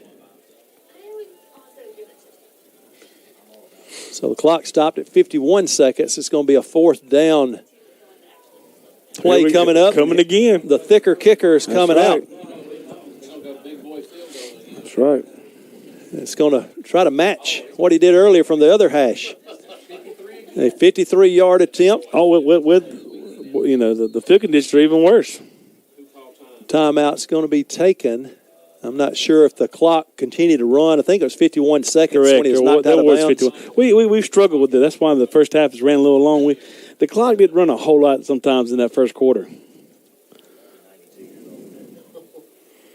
So the official discussing. He's probably like me over watching the game. So I got fired from doing the basketball games, the shot clock. I lasted about a half. And they're like, you got to quit watching the game. I was like, hey, I can't help it. You wanted to be fired anyway, wouldn't you? I agree. I wanted to. So 51 seconds put back on the clock. Again, a 53-yard attempt coming. If, in fact, they do kick it, Damian Gonzalez hit a 53 earlier from the near hash. This from the far hash, 53 yards. Placement down. Kick is away. Gonna be, got the distance. Goodness. Does it have it? Just over the crossbar. Did they shine his shoe this time? Bobcats had a player back at the back of the end zone hoping to have a chance to return that one, but it barely got over the crossbar with 48 seconds to go. So 2 53-yard field goals in the quarter for Damian Gonzalez, and it's 14-6. They may have more yards and field goals than they did in the first half. Wow. We'll hold it here since we're near the end of the half. You know, the wind is blowing out of the north, so it is a little bit of tailwind, but no doubt, no hesitation, I should say, at all, making that decision to go for it. He'd already proven he could hit it. That's right. And let's get points on the board. Yeah. So the interception does cost the Bobcats. And they get the ball back there and start the second half. It's a one-score game, 8-point difference, 14-6. Now, if the Bobcats can get a good return here, a couple of timeouts left. Had a opening kick off return of the game called back for an illegal block that was carried to the end zone. So that would take a little wind out of some sails on the other sideline if we could do that right here before halftime.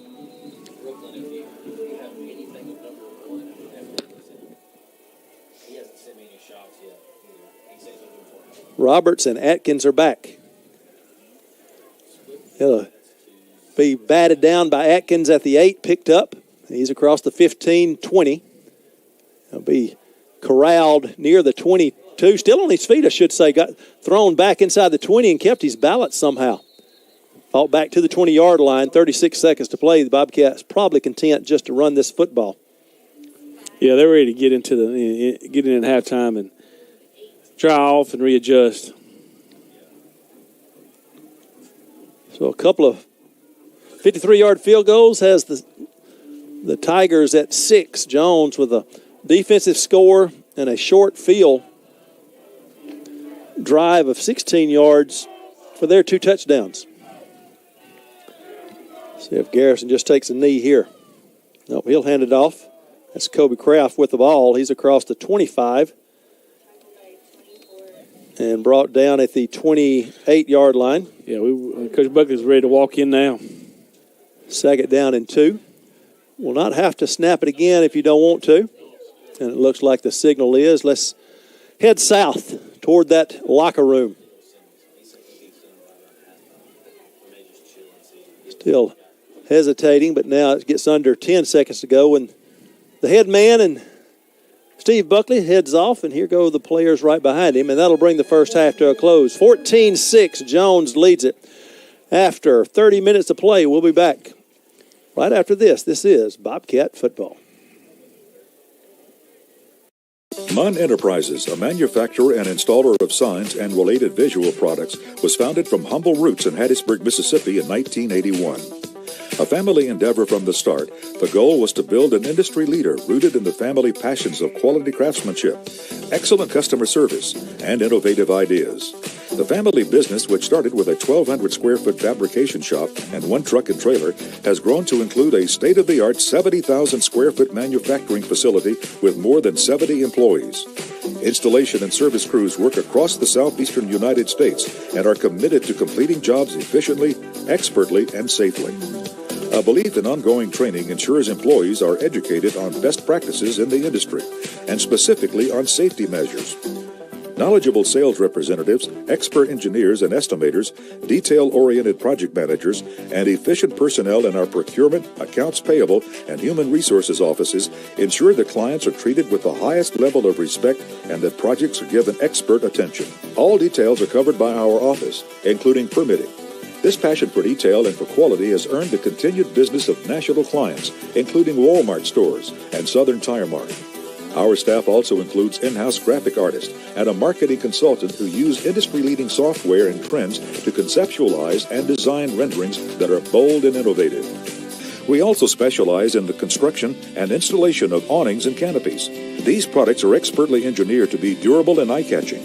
As with every project, we ensure all details are covered with a dedicated project manager to ensure the best service for our customers. Bold, innovative, visual products. A team dedicated to your complete satisfaction each and every time.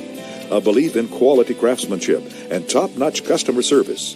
These are our promises to you. Choose Munn Enterprises and experience the difference between a vendor and a partner in success. Great seats at a great price? Get them safer, simpler, and smarter with Ticket Smarter. A proud partner to the biggest names in live sports and events, including ESPN events and iHeartRadio. TicketSmarter has seats for over 125,000 live events and 48 million tickets for sale. All backed with the TicketSmarter 100% ticket guarantee. Thinking about your next great live event? Think smarter. Think TicketSmarter. Get your tickets your way, guaranteed, at TicketSmarter.com. Handcrafted with care. That's Jack's new Southern Made Meal Deal. Our handmade chicken sandwich, golden crispy fries, warm flaky fried pie, and a refreshing sweet tea. All of this for only $5.99. That's our hand-breaded, southern fried, fresh, never frozen chicken. Man, things are just better when they're handmade. Depends on the hands, I guess. The new Southern Made Meal Deal, only $5.99. Welcome back to Ellisville. We're at halftime, 14-6, Jones with the lead. Bobcats got that lead on a 16-yard run by Gerald Modest after the mishandled snap on the punt attempt. A one-play drive, the Christian Baglioni kick gave the Bobcats the 7-0 lead at the 8:49 mark of the first quarter. At the 14:41 mark of the second quarter, a 53-yard field goal by Damian Gonzalez cut the lead to 7-3. Then, after the ball was knocked loose on a sack by Perotti, Zachariah Perotti got in on the quarterback, as did Lorenzo Smith. And Mr. Obear, Jaden Obear, just picked the ball up, trotted 1 yard for the touchdown, and Bobcats had a 14-3 lead after the Baglioni's kick. That was at the 9:11 mark, second quarter. Then following a Bobcat interception with 48 seconds to go, Damian Gonzalez did it again. It wasn't a fluke the first time, he said. Another 53-yard field goal, and that made the score 14-6 where we stand at halftime right now. We'll be quiet here, let you enjoy the sounds and the sights of the Typhoon Marching Band as they're on the field with their halftime performance. We'll take our headsets off long enough for you to enjoy the Typhoon.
Typhoon with their halftime performance here in Ellisville. 14-6, Jones with the lead over COAHOMA.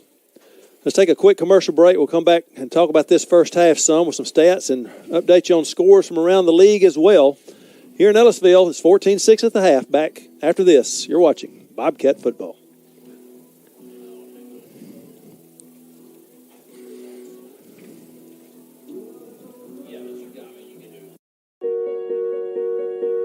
There are certain things in life that are better with a team.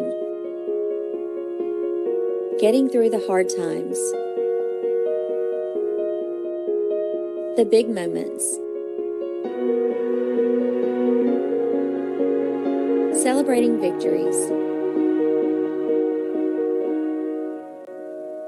At Hattiesburg Clinic, we believe that your care is better when you have a team. That team begins with a primary care physician who can start you on the path to better health. They care for you when you're sick and assist in preventing diseases. They give you access to our extensive network of physician specialists and medical experts. 450 physicians and providers in over 50 different specialties, caring for hundreds of thousands of lives. Now that's a pretty good team. Find your primary care physician and start your journey today. Welcome back to Ellisville. Mark Easley alongside Chuck Robertson. Jones leading 14-6 over COAHOMA. The numbers, nothing to write home about for either team when we look at the stats. First, let's update scores because we're getting those at the end of the quarters and at half. So around the league, Northeast was leading Southwest at halftime, 21-16, but a couple of third-quarter touchdowns. Southwest leading going into the fourth over Northeast, 30-21. 23-7, Gulf Coast out in front of Delta. That's at the half. Holmes leading Colin 15-7 at the start of the fourth quarter. Northwest over East Central 19-10 after 3 quarters of play. With 7:32 left in the third quarter, East Mississippi leading Hines 34-0. Looking at the numbers from the first half, Chuck, as I said, nothing to write home about. 8 first downs for COAHOMA, 7 for Jones. Rushing the football, COAHOMA 12 carries for 18 yards. They were 13 out of 27 passing for 66. They ran 39 plays for 84 yards.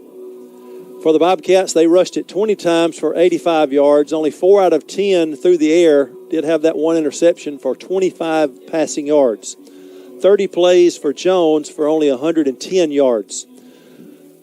The Bobcats did recover a fumble for a touchdown. That was one of 2 fumbles that COAHOMA had in the half. They fumbled it 3 times, muffed a punt, but got back on top of it. Lost 2 of those fumbles. Jones, with their 1 interception, their only turnover. COAHOMA punted 3 times for a 40.7-yard average. Jones, 4 punts for a 42.5-yard average.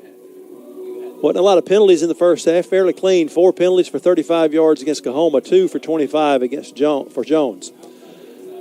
Third down conversions, you mentioned it last week, Chuck. Need to do a better job of it. Only 1 of 6 for Jones, 2 out of 10 for the Tigers. On fourth down, Jones converted their only 4th down try, and COAHOMA was 1 out of 2 on 4th downs. And time of possession, pretty even. 15-21 for COAHOMA, 14-39 for Jones. Individually, for COAHOMA, leading rusher was Lazarius Penn, carried a couple of times for 19 yards. Passing the ball, Strother had his 66 yards of passing, was sacked twice. Leading receiver with 7 catches, Taj Collum, for only 23 yards. Jones had Gerald Modest 9 carries for 54 yards. Kobe Kraft carried it 5 for 20. And Keon Harris, before he was injured, carried 3 times for 13. 4 Bobcat receivers, 1 catch apiece for those 4 completions. Isaiah Atkins leads the way, 1 catch for 11. Matthew Nixon and Isaiah Roberts had 7 yards on their catches, and Harrison Knight had the 1 catch for no gain. Punting the football, Bart Emerson doing what he does. 3 inside the 20 of the 4 that he kicked for that 42.5-yard average, had a long of 50. And 3 Bobcats leading tacklers were 3 tackles each. Lorenzo Smith, Josh Brown, and Howard with 3 tackles. 9 tackles each for Tyree Bridges, and Brenton Hall leads the way for Coahoma. So you look at those numbers, Chuck, and you think about the way the Bobcats scored. Defense has played pretty well, got a defensive score. Special teams set up a short field, a 16-yard run for Modest. But the offense has got to get on track a little bit here. Not able to run the ball really great. Even though we rushed it for 85 yards, passing the game, weather conditions dictating that some, but offense got to get on track some. Yeah, we talked about it pregame, kind of third down situations. The reason why our third downs are for one, we're one of 6 is I know at least 3 of the times we're 3rd and 10. And there's not many, NFL teams pick up very many 3rd and 10 downs, and we're not getting ourselves in a situation to be successful on 3rd down. And when you're not successful on 1st and 2nd down, it puts you really behind the sticks on 3rd down. And Jones, for the last couple of years, we've been to run the football. Yeah. That's one thing we've always done is run the football, play defense, and be really great at special teams as well. And this year we're just kind of struggling, picking up those 3 and 4 yard those gains. And we were always the type of team. First half, we'd pick up 3 and 4 and 5 yards here and there. In the second half, we start pounding on you, and we start getting those huge chunk plays. And we just got to find our footing here the second half to try to be able to pick up some first downs, keep our defense off the field. I know the time possession says 15 to almost 15 minutes apiece, but let our defense rest a little bit, keep them off the field, and get some things going. Hopefully, one thing you did say in that first half, we do play a lot of people. So you got fresh legs coming in there. So even though the defense might be on the field longer than what you might want, normally you got fresh guys in there because Coach Pollard does a good job of getting those guys snaps and getting them on the field, and guys go in there and make plays, and that's what you want. Like after the touchdown, after the defensive touchdown, they kick off and we kick off and they get the ball. We send 6 new legs out there. I mean, it's 6 people that was not on the field on the defensive touchdown. So it's pretty amazing that that we have that much depth and that coach trusts that many kids. It's hard to get kids ready, much less hard to get those many kids he plays ready. And we do such a good job. The one thing you hardly ever see defensively are busts. People, they call them busts, where miss assignments, not knowing where to fit. We always seem, no matter who's in the game, we know where to fit and what your responsibility is. And you got to tip your hat to our coaching staff. Quick update on one of the scores that we're keeping up with before we go to a break up in Goodman. There in the fourth quarter, Colin scores. They were down 8. They scored the touchdown, went for 2, did not get it. So it's a 15-13 Holmes lead. And now Holmes will be behind the sticks on this second down and about 13 play coming up. So still got over half of that quarter left, but Holmes leading by 2. Let's take another break, come back, and we'll get ready for this third quarter as the Tigers will receive that kickoff. Right here in Ellisville, this is Bobcat football. Sure has changed over the years. Never thought there'd be computers in everyone's pockets. Since 1960, Jack's has served hearty, handmade meals for a great price. Today you can enjoy our all-beef classic cheeseburger, crispy crinkle-cut fries, and our all-new raspberry fried pie. It's the throwback deal for just $4.99. Jack's Hamburgers for 18 cents is so good, good, good. You'll go back for Jack for more. Jack's, all about the South. Jack's has been serving our community as the South's best food since 1960. Now, we'd love for you to be a part of our family. We're hiring for all positions at every store. Whether you need a part-time job or you want to move up the ladder to management, whatever your goal is, opportunity is on the menu at Jack's. Have fun, work proud, and serve your town with a smile. Visit workatjacks.com or apply at your local Jack's. Now serving success. Back in Ellisville, still at halftime, 14-6, Jones with the lead. Tonight's the Hall of Fame game, where the newest inductees in the Jones College Sports Hall of Fame had their banquet before the game. 10 inductees this year, maybe the largest class ever, Sean. Not 9? 1, 2, 3. 9. I can't count. I had my shoe, I've got my shoes off and everything, got 10 fingers, 10 toes, still can't count to 9. But a wide variety of inductees. Buck Anderson, everybody knows Buck. He's a former football player, done a lot for the college here, one of the women's dorms, matter of fact, Anderson Hall, due to his generosity with the college. Fred Cooley, Big Fred, son of Sim Cooley, who the field is named after. And Chuck, I don't know if you ever did or not, but I played some softball with Fred after his playing days. But I don't know if I've ever seen anybody hit a softball as far as he can. But I know he did the same thing to baseballs, as he was in the Oakland A's minor league association a while. And kicking football, too. Kicked the football as well. So Fred Cooley, well-deserved honor there. Janet Eaton-Smith, basketball player. She was a good one here for the Bobcats. And anytime you have a nickname Country, you're good. That's right. Bonnie Lee Country Graham. He was inducted posthumously as one of the newest members. Mason Irby, baseball player here. Tristan Jackson, football player. Madison Manning, he was posthumously as well inducted. He was a baseball manager here that, unfortunately, with cystic fibrosis and some other things, that he passed away a handful of years ago. That he did he was one of the most inspiring guys you'd ever want to be around.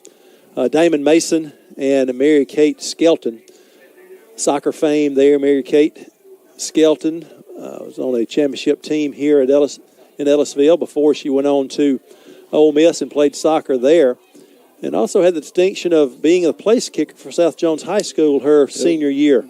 She was homecoming queen, place kicker, soccer star, and now she can add a member of the Jones College Sports Hall of Fame to her resume. So congratulations to those 9 inductees as they were honored at a banquet before the game. Baglioni, see if that pooch kick works a little better here. High, fielded at the 34 and brought down immediately, and that's the coverage you want, a high kick that gives your speedy cover guys time to get there, and Jeremiah Tatum did not disappoint as he brought him down right as soon as he caught the ball. And they will give him they say he's back at the 30. So we end up losing those 4 yards. Should have fair caught it. Hindsight's 20/20, though, as they say. I'm just glad we didn't kick it out of bounds. So COAHOMA down by 8 with ball possession to start the third quarter. Jones's defense has been solid. Let's see if they can turn it up another notch even. Ashton Struther has been pretty good in the quarterback spot. And a delay a game, or they take a timeout first. When that side judge comes in, they did give the timeout before the delay a game. Does that not just eat you up as a coach? Oh, my goodness. First, yes. Anytime you come out of a change of possession, you have to take a timeout. It is not only a change of possession, but the kickoff of the half. I just, woo. So you know what you're going to come out and do. Like it's not like it's going to be It's not a secret. Yeah. That's what I was going to say. It's not like you had to really prepare for a quick change, a turnover, something like that. Hey, we got the ball to start the second half, kickoff, return. We're brought down. All right, that's what we're doing. And here's what's going to be bad. If it's a simple play, that's what's even worse. So out of the timeout, COAHOMA have it on the near hash at their own 30. Trips to the left. Man coverage near side. Give straight ahead, trying to find a spot to run. That's what I mean. You call timeout to run inside zone. I don't know if that was Penn or Griffin. Is that 3 or 22? I think it was Penn. Yeah, that was Penn. He got the start in the first. He got the start in the third. You know, you talk about playing all those kids different places, and you always see our kids cheering each other on. And, you know, when someone makes a good play, it just breeds intensity throughout the whole defensive staff. They want everybody to do well. Gain of 1. Mouthpiece was out. Penn got it thrown back to him by his center, put it right in his mouth, and let's play. Give to Penn again, straight ahead. Nowhere to go. Cleaned up. That Schultz. Cleaned up. 31 is Chance Barron. Came in to make the play after the running back Penn was held up.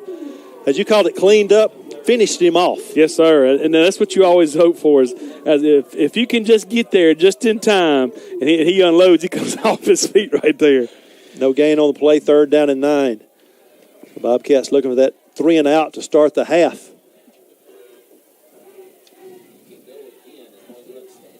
Play signaled in from the side. See if the defense pins those ears back and brings them.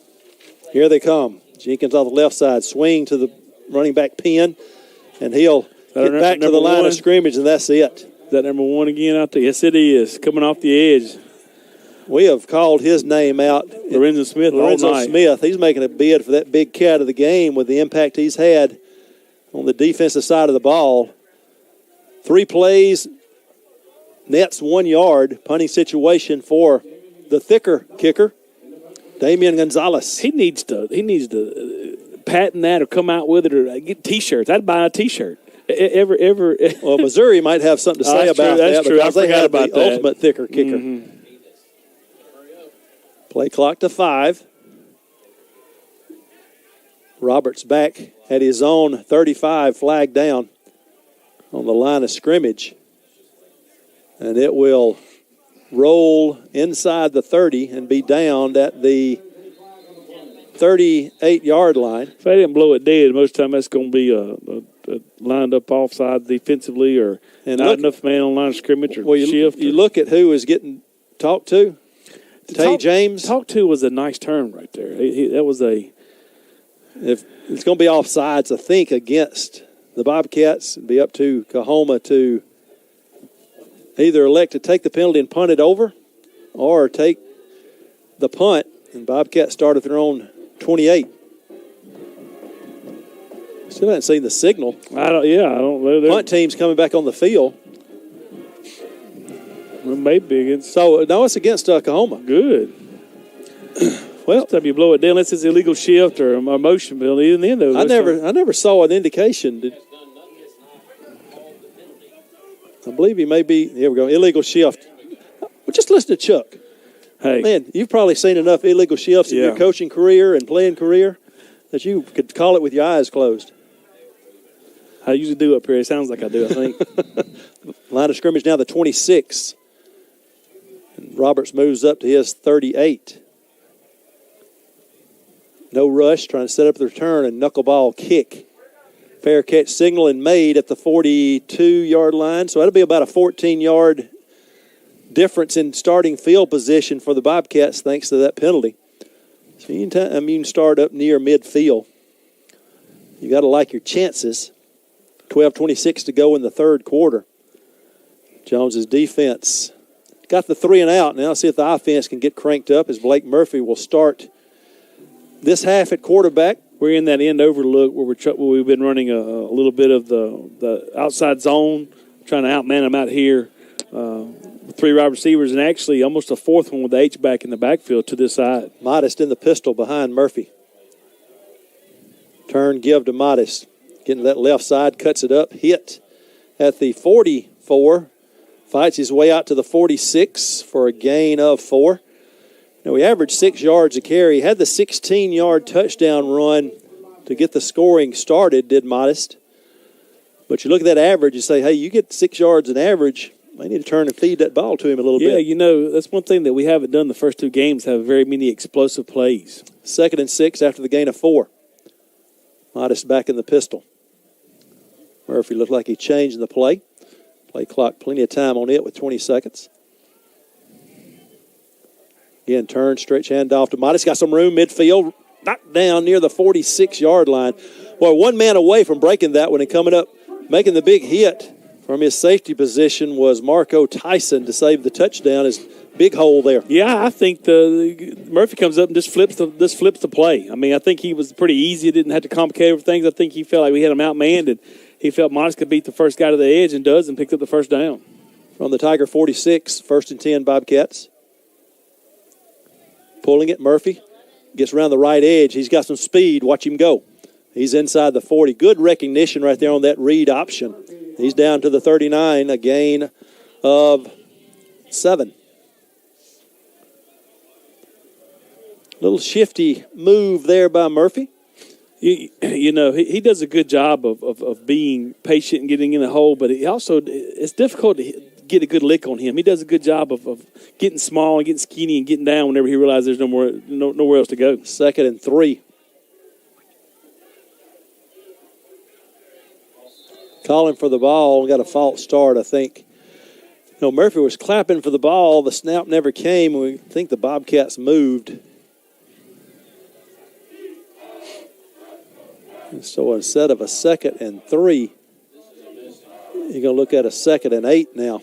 And that drives you crazy. You know, you got and here's the thing about 2nd and 3. If you feel good about running the football, you got to take a chance, or you feel like you may take a chance deep, or kind of not really have a trick play, but something a little, throw a little wrinkle in there that you can take a chance on because you feel like you may be able to pick it up on 3rd down, and where we are now, maybe even a 4th down situation. 2nd down and 8 from the 44 of Coahoma.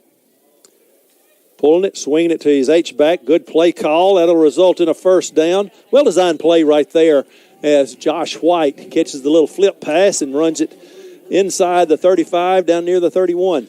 Yeah, Murphy kind of reminds you of Kyler Murray, kind of same body type, and right there, like he brings his arm down, kind of flick it out there to him, kind of that, I'm going to kind of figure out how I can get the ball in different situations, and he actually runs like him a little bit too. In the hurry up, pump fake, coming back left, across the middle, got a man there inside the 20, and upended near the 17-yard line.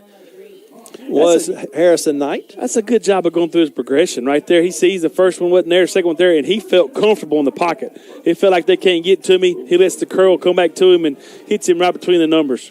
Had a 16-yard touchdown run by Modest. We're at the 17. I'd like a 17-yard run right here. Modest stands at the 25 behind Murphy. 1st and 10. First drive of the half for Jones. Stretch to Modest. He'll cut inside the 15, 10, 5. It'll be 1st and goal. Again, that little Modest slow to get up here. The way he's kicking his feet, it's like he may have landed on the football. Ball. Yeah, he can't breathe right now. That's exactly right. Because it's not, I don't think it's anything ankle-wise, leg-wise, because he's rolled onto his back and kicking both legs on the ground. And if he landed on that ball, that's tough. You get the wind knocked out of you, you think you're dying. Okay. You just can't breathe.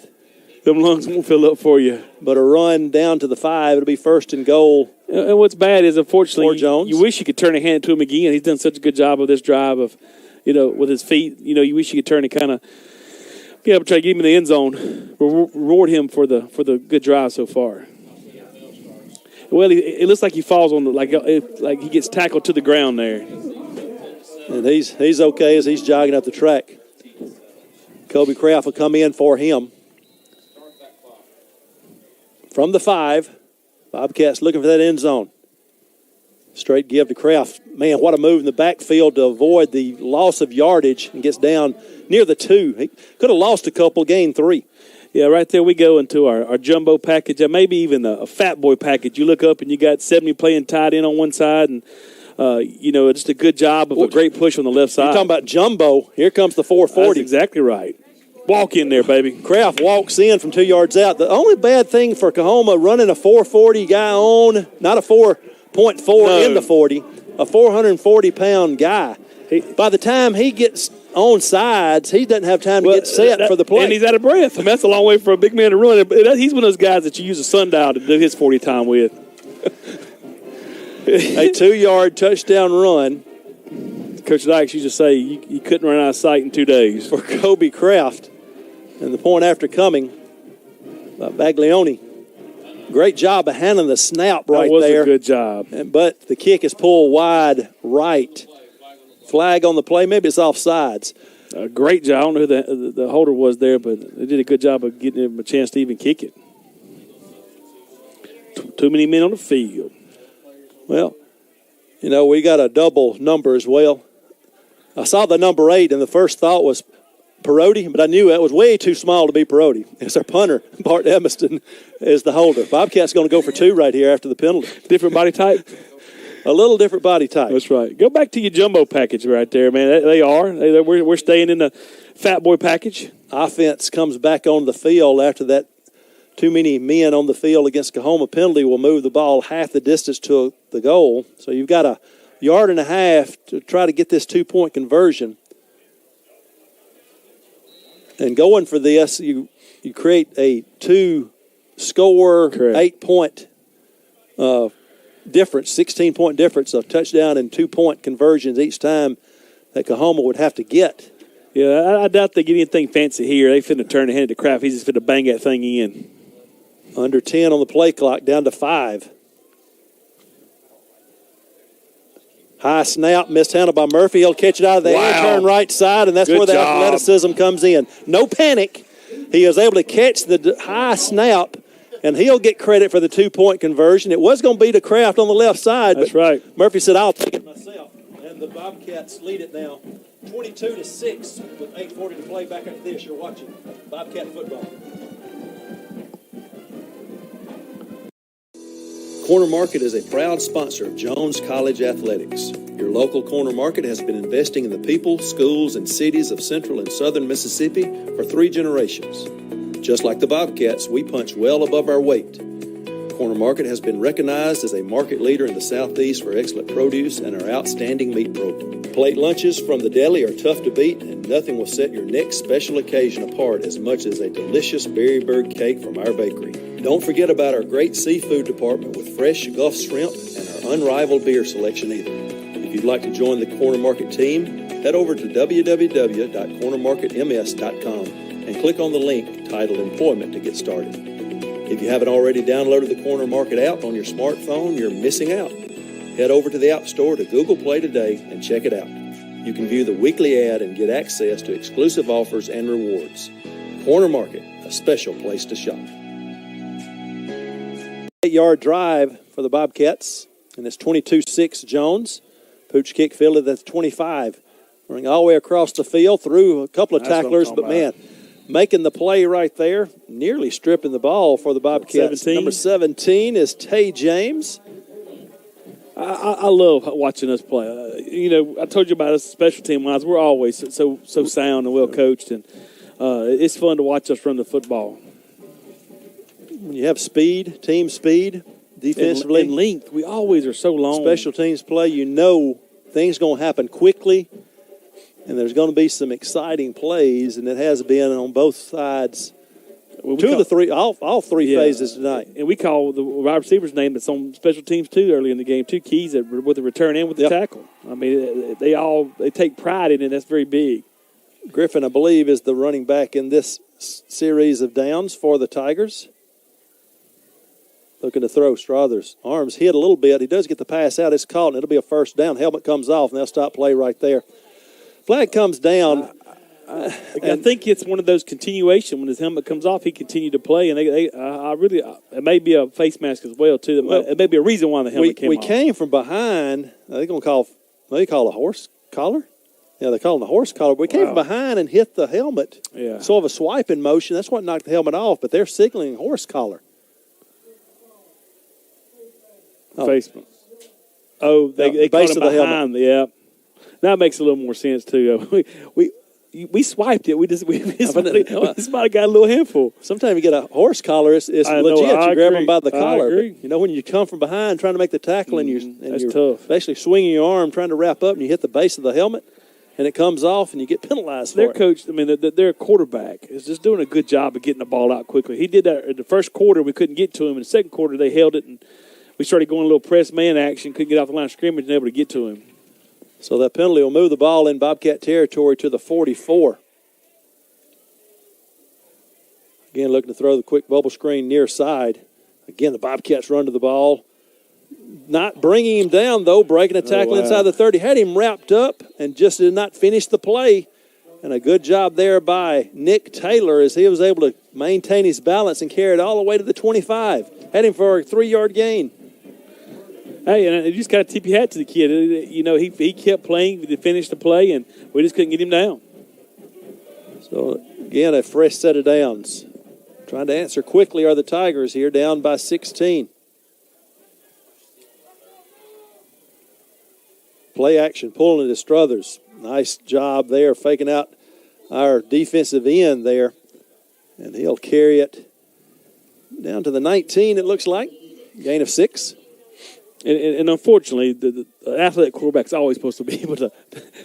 Yes, that was Jalen McIver that was not able to make the play. He took the running back, had him wrapped up. So 2nd down and 4. 7 minutes and counting, 3rd quarter.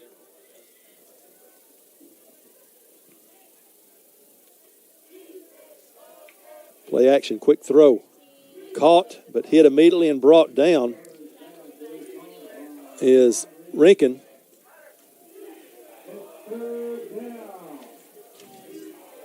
Is that Roberts on the...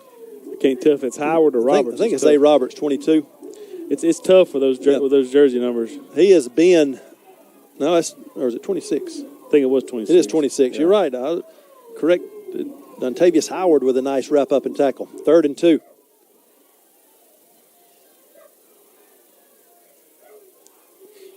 Hand off to his back, and he'll do the job. Griffin gets the 1st down. Needed to get to the 15, got to the 14. There wasn't a very big hole there, and he did a good job of understanding and knowing where he had to get to and just lowering his head and getting to the sticks. He got underneath by lowering that head, and we were on top of him, but he got to the 14, got 3 yards, needed 2. Griffin to the right now of Struthers. Trips left side. Bobcat trying to stand tall here. Pulling it again. Struthers got some room. He's to the 5. He's down near the goal line. Reaches for the pylon. I think he got it. Field judge got knocked down. He's helped up, but I believe it is a touchdown, and it is. That's that midline read again. They turn Kelton Michael loose, and he goes and he takes the running back and he pulls it, and nobody's home for him to pick him up. That's just a good play call. And look, the run by the quarterback there too. He's just athletic. Even though he does pull it, and he's quick enough and athletic enough to get to the end zone. 3 minutes and 3 seconds after the Bobcats scored. Point after being attempted now by Gonzalez. Electing not to go for 2 here, down 10, 22-12. Placement is down, kick is up. And it is good. 22-13, Jones with the lead. Back after this. You're watching Bobcat football.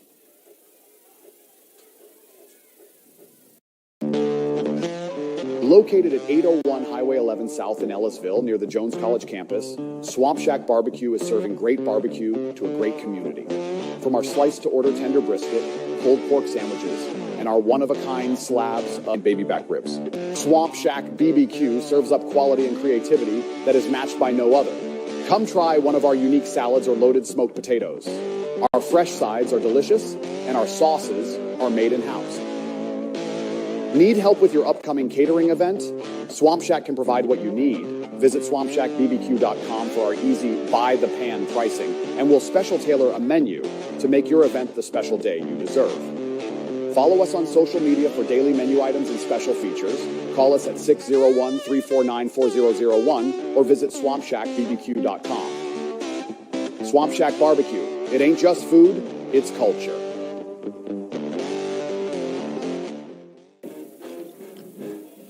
Gonzalez to kick it off.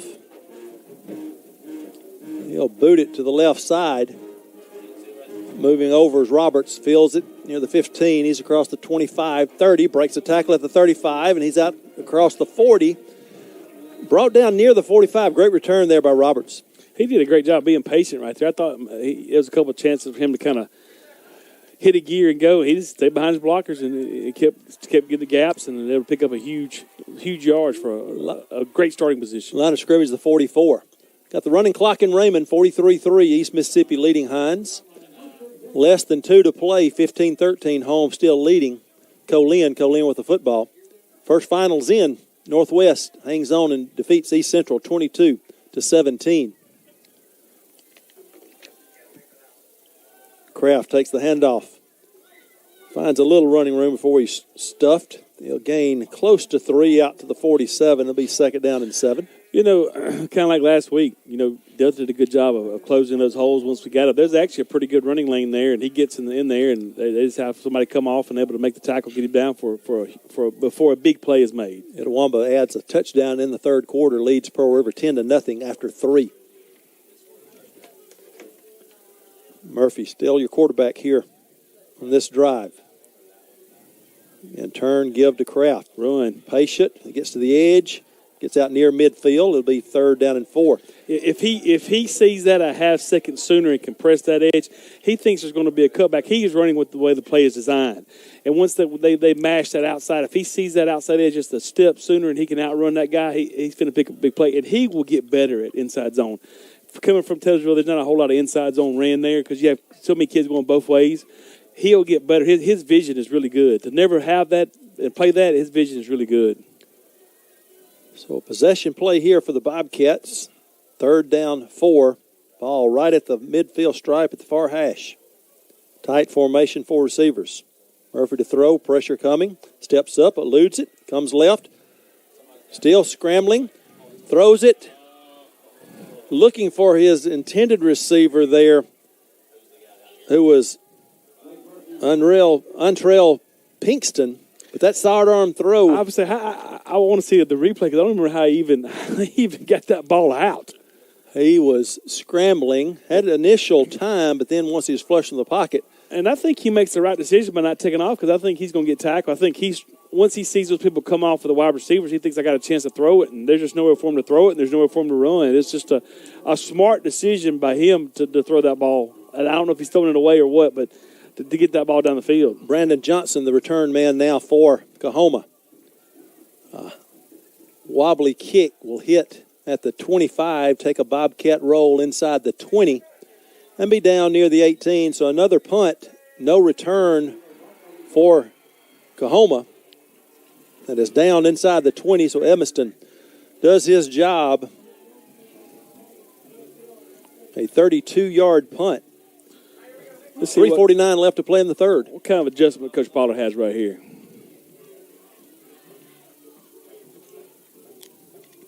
Looks like Colin has a timeout there at the near midfield. Trying to get in field goal position to win this thing up in Holmes there at the 43-yard line. Trying to keep you updated on that one. Strother has found something that's worked a little bit. A little option read. He scored from 14 yards out the last time he took a snap. Looking to throw it. Left side. Pass caught at the 25. Thrown forward. It'll be a 1st down at the 29. On the catch for COAHOMA was Chris Davis. Number 1, Lorenzo Smith on tackle again. And what they're doing is they're clearing out number 2 and 3 receivers and letting number 1 press him up the field, put his foot in the ground, just run a square in there. And Smith does a good job of getting to him. That's just such a hard route to defend, especially if you're not jumping it. Flipping the receivers, 3 to the near side now, 1 to the left. Give. The flag comes in. I think Kelton Michael is held. You can see his reaction. Oh, yeah. And the flag comes in immediately after that. On the carry for COAHOMA was Jakevian Jones.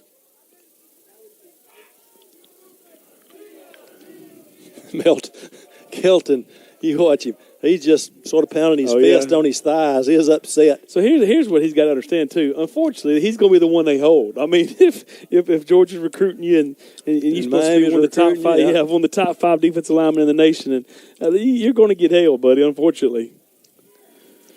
Another final in the book says the holding call is indicated against COAHOMA. Northeast. Big 4th quarter comes back and defeats Southwest 49-30. They trailed 30-21 going into the 4th quarter, so you do the math. They scored 28 points, 4 touchdowns in the 4th quarter. So 1st and 20 now for the Tigers from their 19. Looking right, left, now scrambling right, looking to throw it. Wow. Did he have control of it? Nope. I thought he was bobbling it as I had the binoculars on him. Pleading his case there was Rinkin, but he was bobbling it as he crossed the sideline, so 2nd and 20.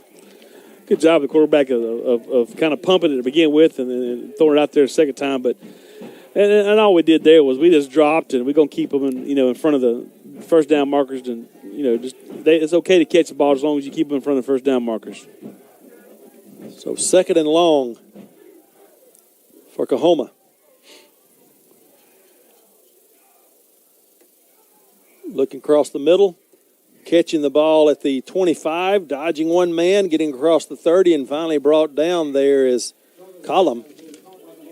He's been shifty after he's made some catches. Tough to bring down. Now he's making it 3rd and manageable. You had 2nd and 20. It's going to be 3rd down and 5 from the 34. Yeah, Strother throws that ball outside to allow him to catch the ball up the field, turn, and run away from the defensive back. I don't know if that was on purpose or if that was just luck, but a good job of getting it to his upfield shoulder for him to catch the ball on the run. It was the right play for sure. Correct. Bobcat defense. Their defensive signals coming in from the sideline. Coach Pollard waving those arms. Play clock at 3. Now snap it with 1. Throwing the little wheel route. Wow. One-handed catch made by Jones. He's inside the Bobcat 40 before he's brought down. That was just a soft pass. That was a one-handed catch made by Jones, and he's down to the Bobcat 38. Yeah, and that was a great play call right there. They snuck him in, and they run him out of the backfield. They kind of crack with the 2 wide receivers, and he kind of sneaks out there and does a good that's a great catch. I mean, it's kind of like a backyard football where you throw it and let the guy run underneath it, but catching it one-handed with somebody in your hip pocket was pretty good. That wheel route's hard to defend. Oh, especially when you get cracked right there. It's one of those pick plays that they don't talk about picking. It's one of those, I'm trying to catch the ball here, but I'm going to make sure my route runs into where you're supposed to, cover that man. So 1st and 10 from the Bobcat 38. Here comes pressure, handoff, straight ahead, inside the 35, down to the 34. Again, that is Jones on the carry. Jakevian Jones. Coach Pollard bringing in an extra D lineman here. We got a little more meat on the defensive line. He brought out another defensive back, brought another tackle in. Going to go to almost a 4-man front. Clock rolling, 30 seconds here in the 3rd quarter. Tight formation. Those receivers in on each side of the line, 2 receivers on each side. Play clock. Well, it's been reset. Yeah, Somebody's helmet came off, and that's going to be a hand to the face. He still made the play. It's going to be, and it better not be one of those personal foul calls. That's got to be a. Yeah, it can't be one of those personal foul calls of him keeping the play with his helmet off either. I hope that is not one of the flags. And there was another push after the fact. The left tackle, Jeremiah McCrimmon, shoved McIver. Jalen got a hold of that jersey and just threw him down. There'll be some discussion here with the flags. Clock stopped with 10 seconds to play.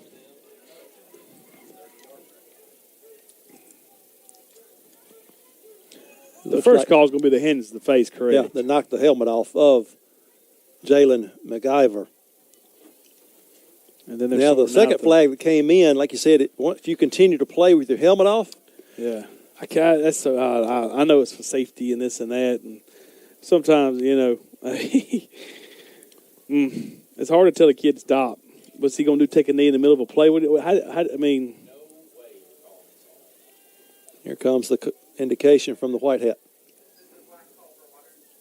Well, they're going to discuss again, get numbers right, I guess. To get your little book out, write the numbers down. Let's go.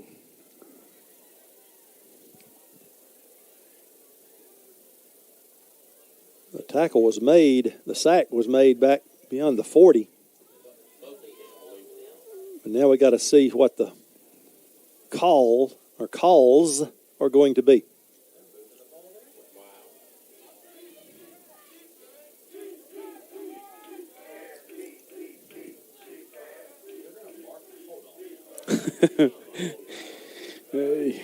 It is the second week. We talk about both teams usually make the best.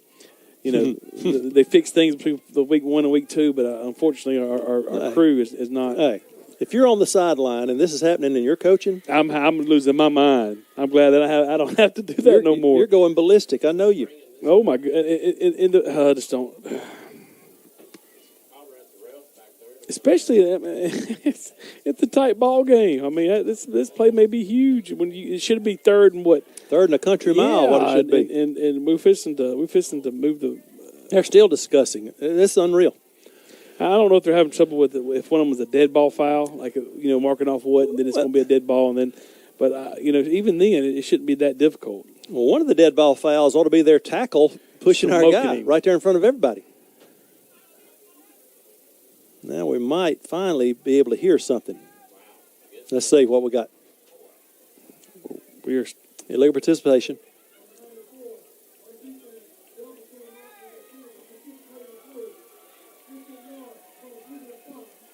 They're calling the illegal participation him playing with his helmet off. The initial flag, then, how did his helmet come off? I don't know. Oh, my goodness gracious. Coach Buckley about to go crazy. Oh, my gosh. I do not blame him. Ball is at the 19 of Jones now with 10 seconds to go in the quarter. Here's my problem with all that. It took them that long to figure out one penalty. I mean, I don't understand. Winding the clock. Will COAHOMA try to run a play or let the clock run out? Down to 5. In that tight formation. Down by 9 as we enter the fourth quarter, 22-13. That'll give, I think, Coach Buckley an opportunity maybe to talk to that official as well. He's calling one over. He needs an explanation. I agree with him. I mean, you have 4 penalty flags out, and that's what you call. And once that penalty occurs, anything else that happens after that, it doesn't matter? All the pushing and other stuff? I don't know. Holmes does get the win, 15-13 over Colin. We're going to the fourth quarter. Let's take a break. 22-13, Jones on top. This is Bobcat football.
Discussion was taking place between Coach Buckley and the officials, but nothing, of course, changes.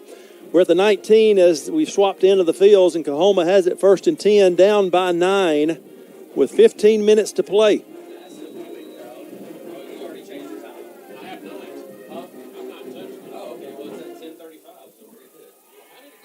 Griffin, the running back, looking to throw. Struthers got time, steps up in the pocket, being chased. Mason Jenkins can't catch him. He'll lose the ball as he goes out of bounds inside the 16 down to the 15, it looks like. So a gain of 4 on the play. Struthers does a good job there of just picking anything up he could. Brody's in his back pocket. I'm sure he could hear him coming too, but this does enough just to get out and pick up 4 yards. We'll have the third quarter stats for you. Our next stoppage of play. Bobcat defense trying to bow their neck right here. You got to kind of tip our hat to our field crew. As much rains we've gotten tonight, you've only seen very few people slip on the turf. Trips right side.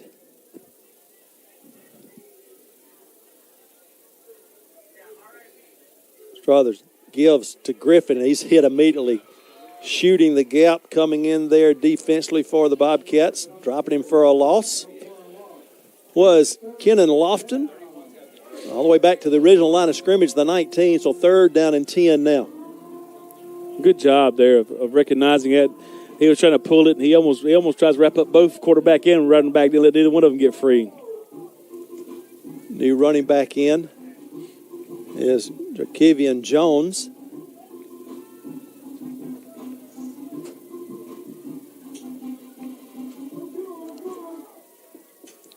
Tigers are in field goal position already. Looking to throw. Throwing the fade. That's a little miscommunication on the routes run right there. Throwing it toward the pylon. And two receivers breaking a little out route and a little.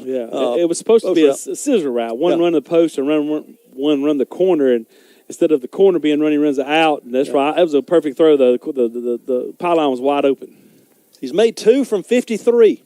Right in the middle of the field. This is a 36-yard field goal attempt for the thicker kicker, Damian Gonzalez.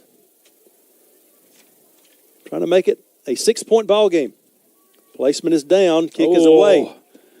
High, long, and true. 22-16. Jones with the lead. 13-16 left in regulation.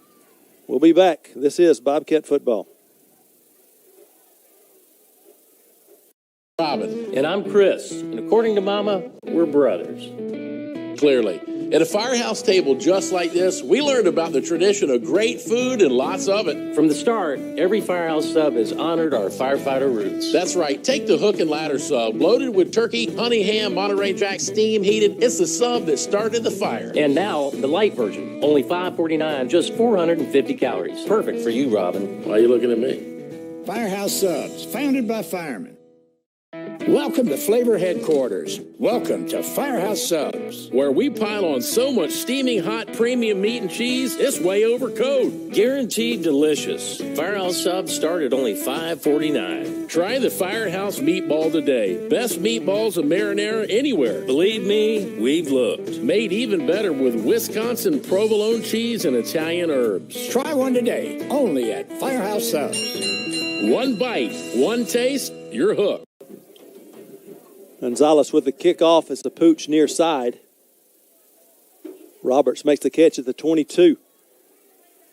Hurdles the man at the 37, gets out near the 40. So again, not starting in too bad a position here. Much rather start at the 40. They may say stepped out at the 39-yard line. Jones's offense has got to do a little something here just to regain some of the momentum. Brax Garrison back in at quarterback. And Modest the running back. It's good to see Modest back. We win that end over, H-back said. Look for the outside zone up top. I'm hoping we're going to have some kind of wrinkle off this formation. Well, it's going to be a 1st and 15 no matter what it is. Yep, setting something up maybe next week. You know, you talked about not always wanting to tip your hand, but you always want to kind of show a formation, a certain formation to be able to do certain things. But, that's unfortunate. Not only do you get your number called out by the official, you get subbed in for, so everybody sees you run off after committing the false start. 1st and 15 from the 34. Give this to Modest left edge. Lowers his head. He'll get the penalty yards back plus a yard to the 40, so a gain of 6, 2nd down and 9. Yeah, I'm sure next week we'll have some kind of wrinkle off that formation. It's a great formation, especially as well as we were able to seal the edge and block the edge at the point of attack.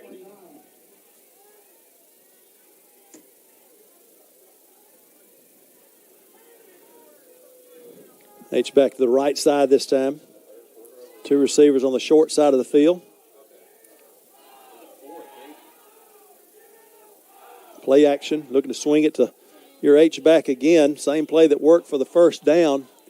Gain of about 5, maybe 6 is White on the reception. Goes to the 45, so a gain of 5 will bring up 3rd down and 4. Big 3rd down here. They're making it difficult on that H-back there. You're supposed to kind of get inside the defensive end, able to get into the flat, but he's having to go out there almost behind the line of scrimmage, so when he catches the ball, he's about a yard behind where he should be. But they're just doing a good job not letting him leak through there and pick up any yards before the catch. Matthew Nixon will come in for Josh White, so a 4-receiver set now for Jones. You got to reach the 49 for the first down. Straight drop. Here comes pressure. Swings it to Modest. One-handed catch behind him. Had no chance there. The ball was thrown behind him, got him turned around. He'll lose yardage back to the 40. And Garrison's doing a good job of just trying to get that ball out, too. He was surrounded. He was just trying to find a way to get that ball to him and just for a chance to try to pick up a first down.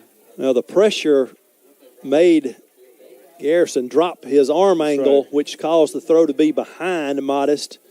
And just nothing good came out of that one. Punting situation now as Brandon Johnson goes back deep for the Tigers, and he will fair catch this punt at the 12-yard line. Inside the 20 again. A booming punt by Emiston.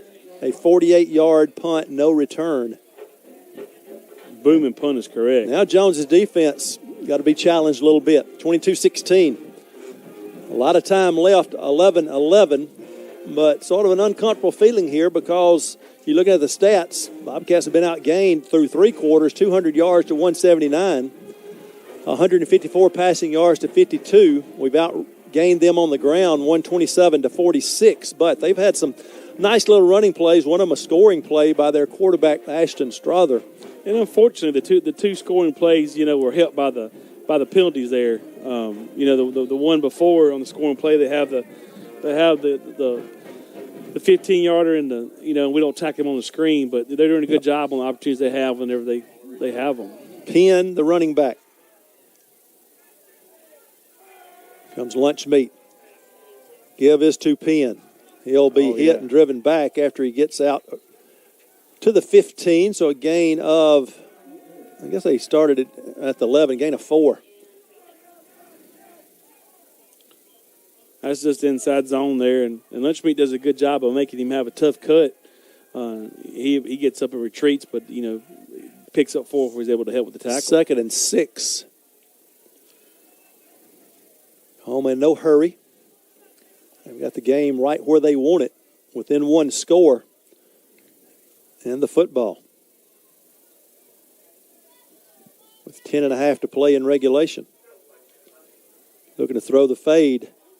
Big receiver goes up. Defended well as you can defend it. Excellent job there.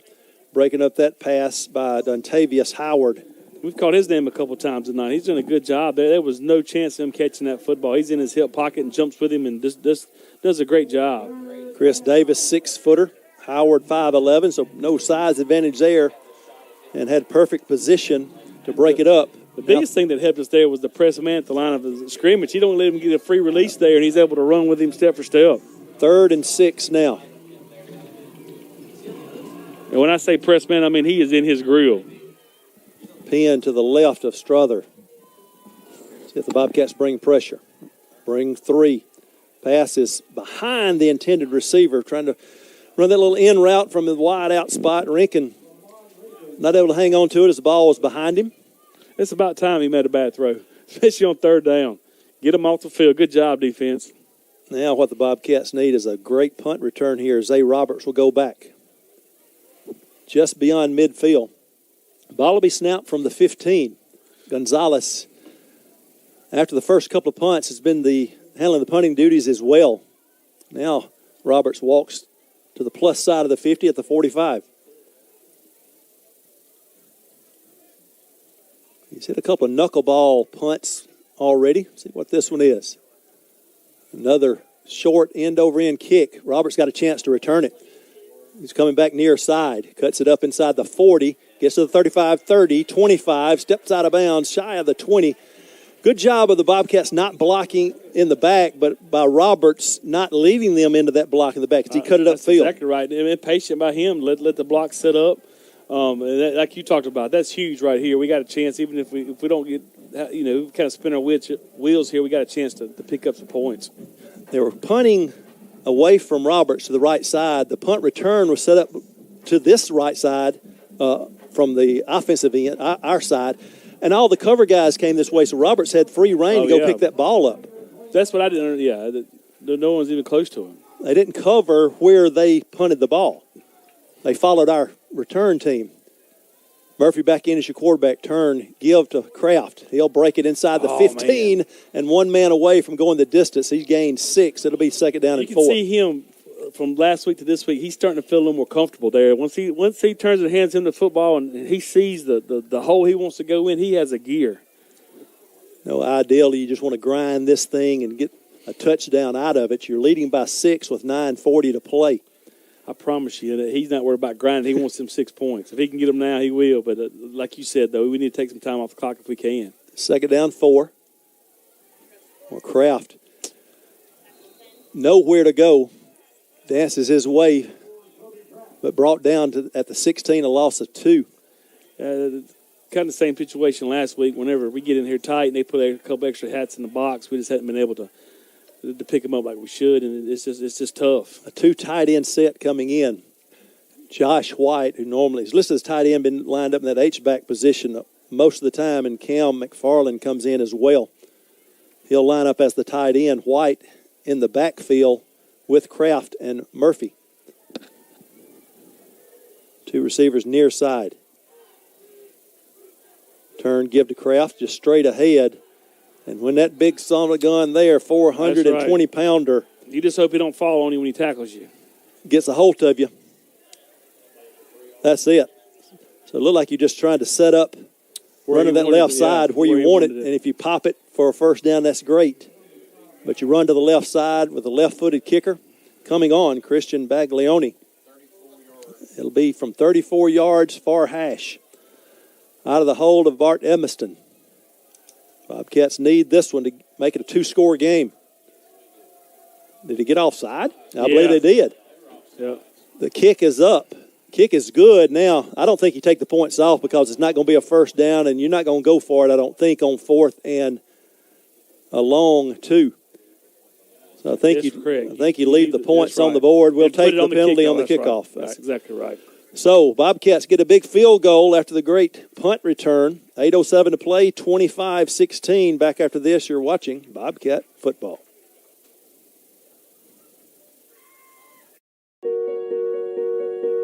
There are certain things in life that are better with a team. Getting through the hard times. The big moments. Celebrating victories. At Hattiesburg Clinic, we believe that your care is better when you have a team. That team begins with a primary care physician who can start you on the path to better health. They care for you when you're sick and assist in preventing diseases. They give you access to our extensive network of physician specialists and medical experts. 450 physicians and providers in over 50 different specialties, caring for hundreds of thousands of lives. Now that's a pretty good team. Find your primary care physician and start your journey today. A 34-yard field goal by Christian Baglioni. Comes with 8:07 to play in regulation. Bobcats stretch their lead to 9, 25-16.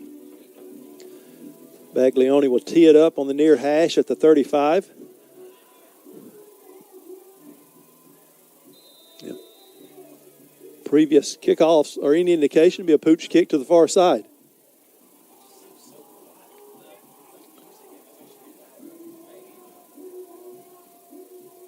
It is pooched far side.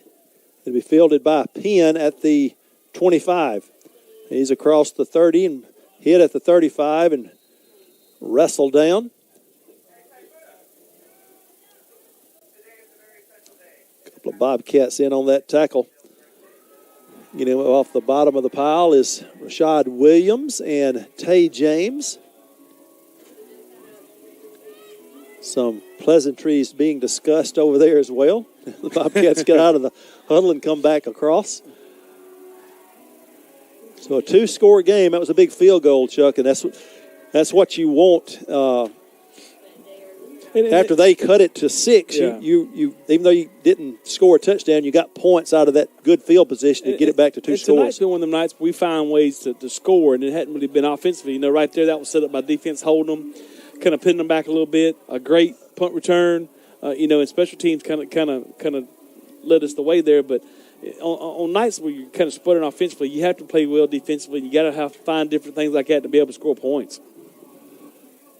From the 34, COAHOMA has it with 8 minutes to play. Tried to pull the ball out to Struthers. Griffin would not give it up. and he paid for it, lost 3 back to the 31. Is that Kevin Michael again? Yep. Yeah, that's that back to that they're reading him again, and he slow played it. He did a much better job instead of running there and giving him a chance to read it. He slow played it, kind of made him make a decision. Then he goes and tackles the man with the ball. Obviously, hindsight, isn't that how you want to play that? Correct. As the, You're supposed to defender? kind of, but it's very difficult, man. Because your motor's running, you just want to make a play. Yeah, when so that he did a good adjustment. We realized he's not getting blocked. He just squatted in the hole. 2nd 13. Pulling it, Strother gets around the right side, and he has nowhere to go. He'll lose yardage inside the 30 back at the 29. Is that our man, 26 Howard? He was trying to call his name a lot this second half, too. Howard comes in to make the play. Man. As does Barron, Chance Barron. Dontavius Howard, good open field tackle on what has been a tough quarterback to bring down in the open field. You know what's crazy is he's been press man, and he's lined up in press man right there, and we change and go to a cover 3 look, and this does a good job of bailing and coming back off when he sees the pull coming off and making a play. 3rd and 15 from the 29. Bobcats showing pressure. Bring 3. Flush from the pocket. Struthers circles back. Throws. Jones, the intended receiver, the running back, he was not going to get the first down anyway because our man, Lorenzo Smith, was coming in there, but the throw a little high and on his back shoulder. It'll be a punting situation for the Tigers. Michael flushes him there and has a chance to tackle him, and he spins out, and of course with a wet field, Kelton can't get that body turned around, and it's difficult anyway on a dry field, but right there, and he kind of slides into second base, so I was hoping he had a chance to get there. He was under the tag. He was safe. Zay Roberts back at his own 40. Another chance for a big return. A minute and a half off the clock, lost 5 yards, 4th and 15. Gonzalez punts it away right at Roberts. He'll catch it at the 39. Got a hole near side. He's at midfield speed. Turns on 45-40, 35-30. He's to the 25-20, down to the 10. Does he toe the sideline? He does. Good job. Shot out of a cannon. Zay Roberts carries it to the house. A 61-yard punt return. Had a great one last time, a better one this time. Hey, whenever he pulls that ball down, he looks, and there is no one there, and that big hole's there, and he actually caught a gear. It's pretty good. And fortunately for us, the thicker kicker does not run real well. Well, there are some other guys in front of him that had chances too. But towed the sideline inside the 5-yard line and reached pay dirt, point after coming by Baglioni. Well, needed that one right there. Jones has had some good special teams play tonight. Capped off with that 61-yard punt return touchdown. Point after is blocked. Well, they got some penetration on the left side, and the point after blocked. It's a 15-point ball game, 31-16. Back after this is Bobcat football. Sure has changed over the years. Never thought there'd be computers in everyone's pockets. Since 1960, Jack's has served hearty, handmade meals for a great price. Today you can enjoy our all-beef classic cheeseburger, crispy crinkle-cut fries, and our all-new raspberry fried pie. It's the throwback deal for just $4.99. Jack's hamburgers for 18 cents are so good, good, good. You'll go back for Jack for more. Jack's, all about the South. Jack's has been serving our community as the South's best food since 1960. Now, we'd love for you to be a part of our family. We're hiring for all positions at every store. Whether you need a part-time job or you want to move up the ladder to management, whatever your goal is, opportunity is on the menu at Jack's. Have fun, work proud, and serve your town with a smile. Visit workatjacks.com or apply at your local Jack's. Now serving success. Point after none successful, but 31-16, Jones with the lead, 6:15 to play. Another pooch kick far side. This one will bounce out of bounds and then come back in. So I guess they got tired of fielding it and getting tackled. They'll spot it at the 35.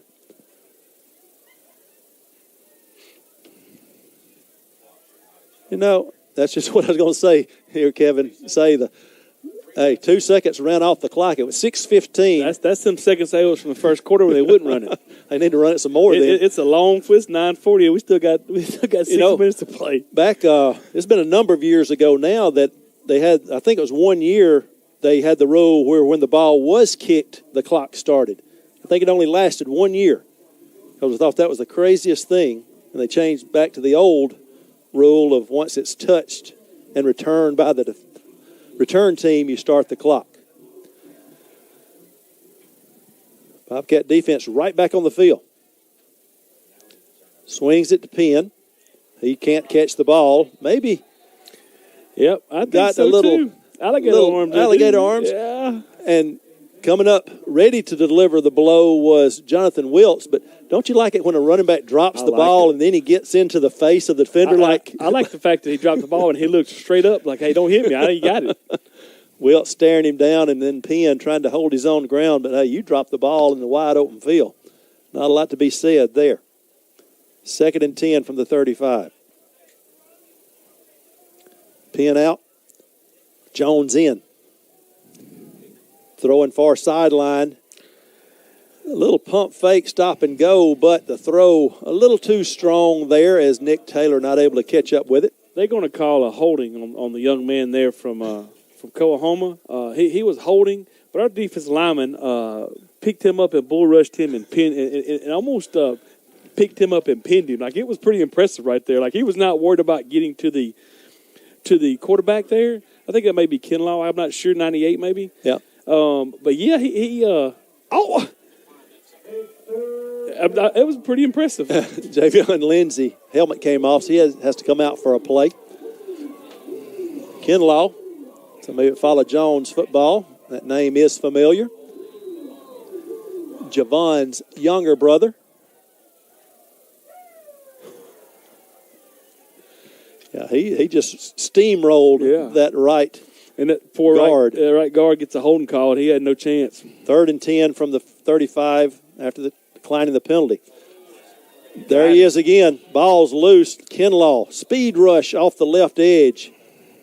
And Strother loses it, but COAHOMA recovers at the 31. It'll be 4th and 14. Yeah, it says Kinlaw's listed at 6'6". You can just tell long arms, and just a slender body, able to come quick off the edge, those long reach, and able to get to the quarterback. Talk about speed rush, just blowing by a lineman. Yeah. That was the case right there. And blowing by him at 275 is pretty impressive. They said his arm was going forward. I don't know. Yeah, it's been a battle tonight for our men in the stripes. We're going to see it on our feed right here. I know we're homers, guys, but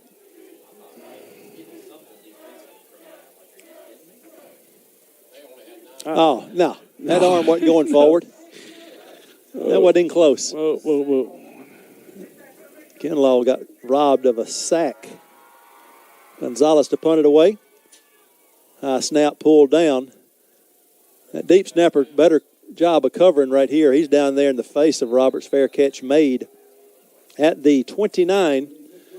Jones will have it leading by 15, 5:32 to play in the 4th quarter. Some other finals from around the league. Holmes, as I said, did hold on to beat Colin 15-13. Itawamba shuts out Pearl River 10-0. Gulf Coast goes to the Delta. Comes away with a 43-7 win. Gulf Coast, the opponent for Jones, in Perkerson next Thursday night to open up division play. Murphy, your quarterback. Kraft, your running back.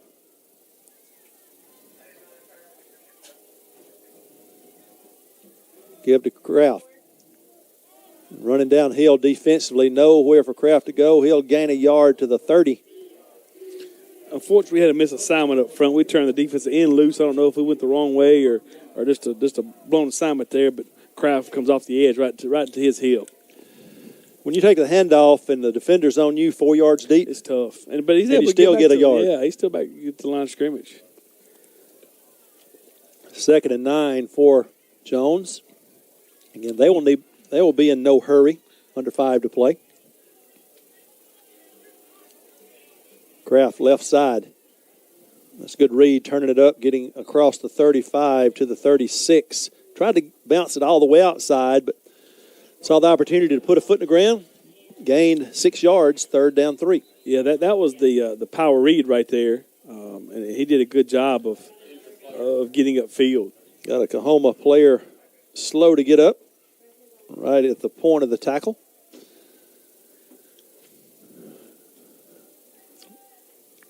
Next week, division play.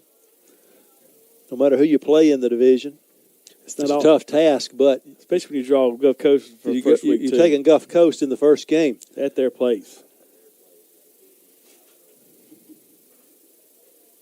You say sometimes you have a little oil check. That's exactly going to right. see what we're made of there. Always a hotly contested game when we play Gulf Coast. It's always so close, too. It's always it always comes down to the end. It's always a one-score game, and we're in our end over set here with H-back to us. We've been running outside zone to the trip side here, so let's see if we have a different wrinkle with it. Maybe we're going to bootleg pull it, yeah. Nope, keep it simple. Give to Kraft, cuts it back, and picks gain up the first down across the 40. Again, that's just the vision. You talked about how much better he's going to get, and you've seen that progress already in this game. Yeah, and from last week, too, he was so unsure of himself. And right there, he realized, hey, it's 3rd and 3. I'm going to find somewhere to go. And then what I like about it is how he finished the run. After when he makes contact there, he picks up those 3 or 4 yards to make sure he picks up the first down. Clock ticking near 4 minutes to play. Jones, say comfortably ahead by 15 now. And a fresh set of downs at the 44.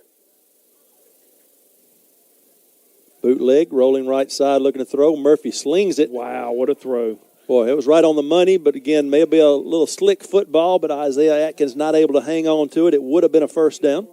Able to throw that ball over the cornerback and in front of the safety there, and we call it throw it in the bucket right there. That's the cover 2 window that's hard to get to.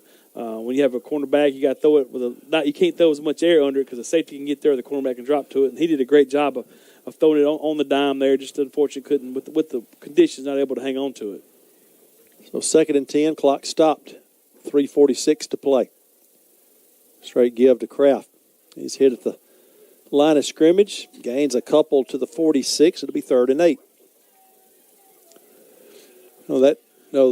The weather tonight, but we had some drop balls last week, so that is an area of concern that Coach Buckley has stated that just had too many drop balls, and it'll be the same song, another verse after tonight's game.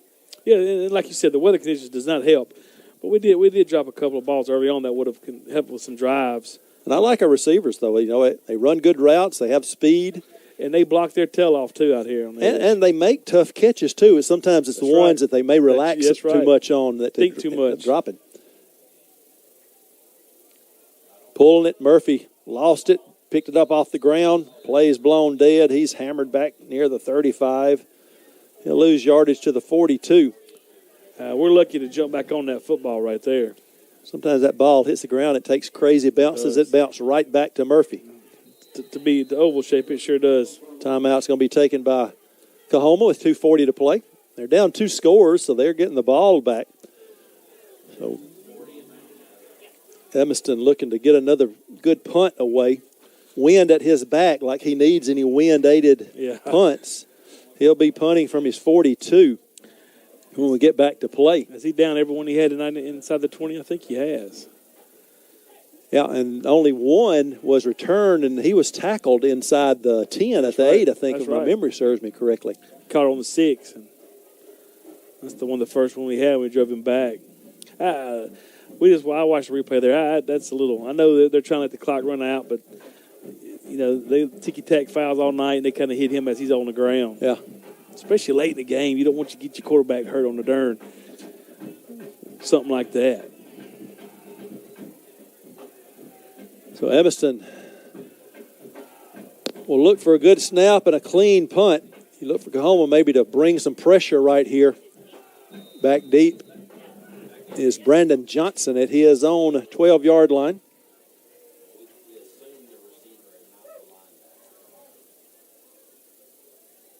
Only Only 7 on the line for Coahoma. They're not bringing any pressure.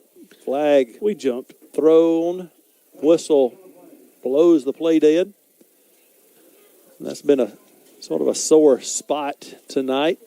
Through 3 quarters, Jones had 5 penalties for 60 yards. Coahoma 7 for 52. But we've had a couple here in this quarter. 70 yards in penalties on 7 penalties now, so 2 in this quarter that have put us behind the chains even more. Still a punting situation, obviously, but an opportunity for maybe a better return. Outside his own 20 to the 21 comes Johnson. Kicking from the 37. A high hanging spiral turns over. Fair catch signal given, and the catch is made at the 10. Are you kidding me? Holy cow. And he kicked it from that hash all the way over here to outside the number, so if he does return it, he has nowhere to go. 53 yards. Crazy. No return. That's crazier. What a weapon he is. Coahoma at their 10, down by 15, 2:31 to play. Last week, Colin shut out Coahoma in just a rain, lightning delayed game, just a soggy quagmire up there. Quagmire. That Coach Buckley said both teams ran maybe a total of 50 plays, just 60 plays, 38 and 30, maybe 68 plays. But it was just a weird game that ran late into the night. Different Coahoma team here tonight, though. Jones, the running back. Rather straight drop. Throws across the middle. Pass caught at the 22. Spinning Johnson is brought down at the 28-yard line. It'll move the chains. And Jones is in almost not a prevent, but we're pretty loose back there. Tay James on the tackle. Gain of 18 to the 28. Yeah, the clock is our friend, their enemy. So just no big plays here. No quick scores. They're letting it get to the 2-minute timeout. The 2-minute timeout is here. We're 2 for 2 tonight on the 2-minute timeout. We'll take a break. 2 minutes left in this one, 31-16 Jones. This is Bobcat football. Corner Market is a proud sponsor of Jones College Athletics. Your local Corner Market has been investing in the people, schools, and cities of central and southern Mississippi for 3 generations. Just like the Bobcats, we punch well above our weight. Corner Market has been recognized as a market leader in the Southeast for excellent produce and our outstanding meat program. Plate lunches from the deli are tough to beat, and nothing will set your next special occasion apart as much as a delicious berry bird cake from our bakery. Don't forget about our great seafood department with fresh Gulf shrimp and our unrivaled beer selection either. If you'd like to join the Corner Market team, head over to www.cornermarketms.com and click on the link titled Employment to get started. If you haven't already downloaded the Corner Market app on your smartphone, you're missing out. Head over to the App Store to Google Play today and check it out. You can view the weekly ad and get access to exclusive offers and rewards. Corner Market, a special place to shop. 2 minutes left in this one. 31-16, Jones, Coahoma at their own 28. 1st and 10. Trying to get a quick score here. Give themselves a chance. Straight drop. Time. Flush from the pocket now. It's Kinlaw misses him. Now giving chase. Struthers will take off running. Step out of bounds near the 33. A gain of 5.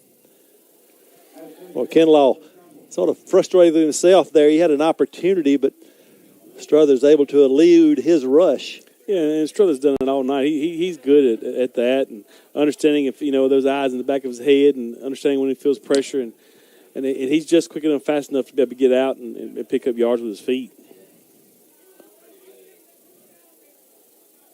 Jones to the left of Struthers.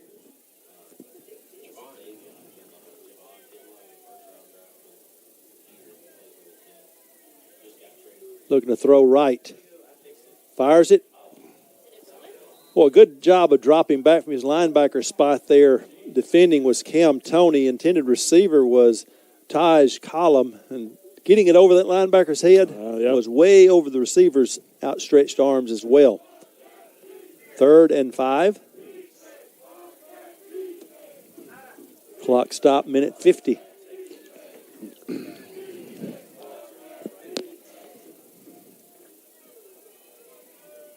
Bobcats have been rushing 3 and dropping 8.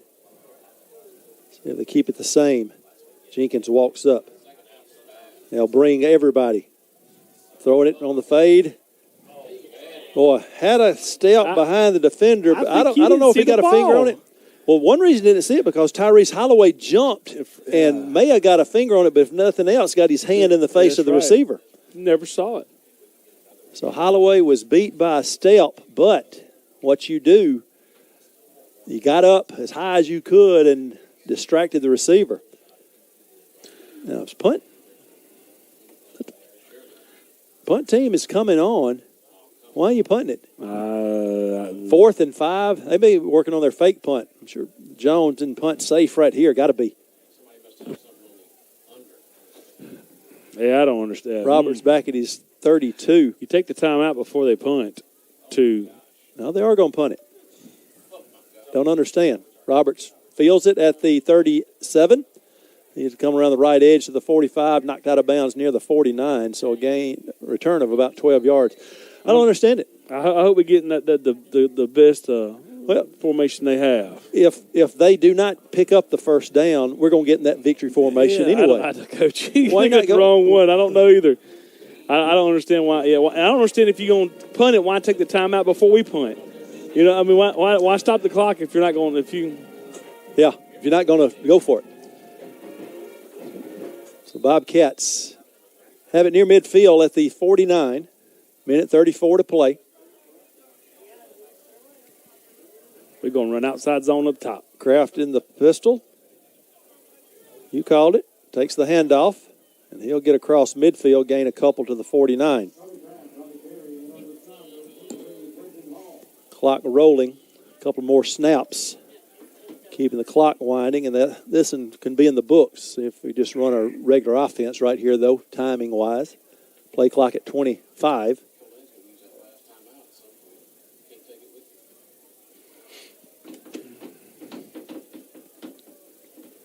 Down to 15 on the play clock. Jones ready to snap it. Well, we ain't in no hurry right there. I think we turned upfield too soon, a receiver. This ball thrown out of bounds. But I think Atkins turned upfield too soon. Yeah, we're going to have a motion penalty on us. I agree with you. He was going toward the line of scrimmage. We've come close to doing that before. Yeah, especially when we run to the sideline, because it's hard to tell. You're supposed to run straight until you see the guy in front of you move, but it's hard.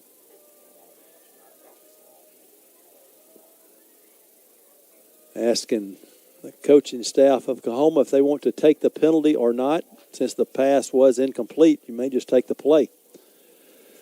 I would think take the play.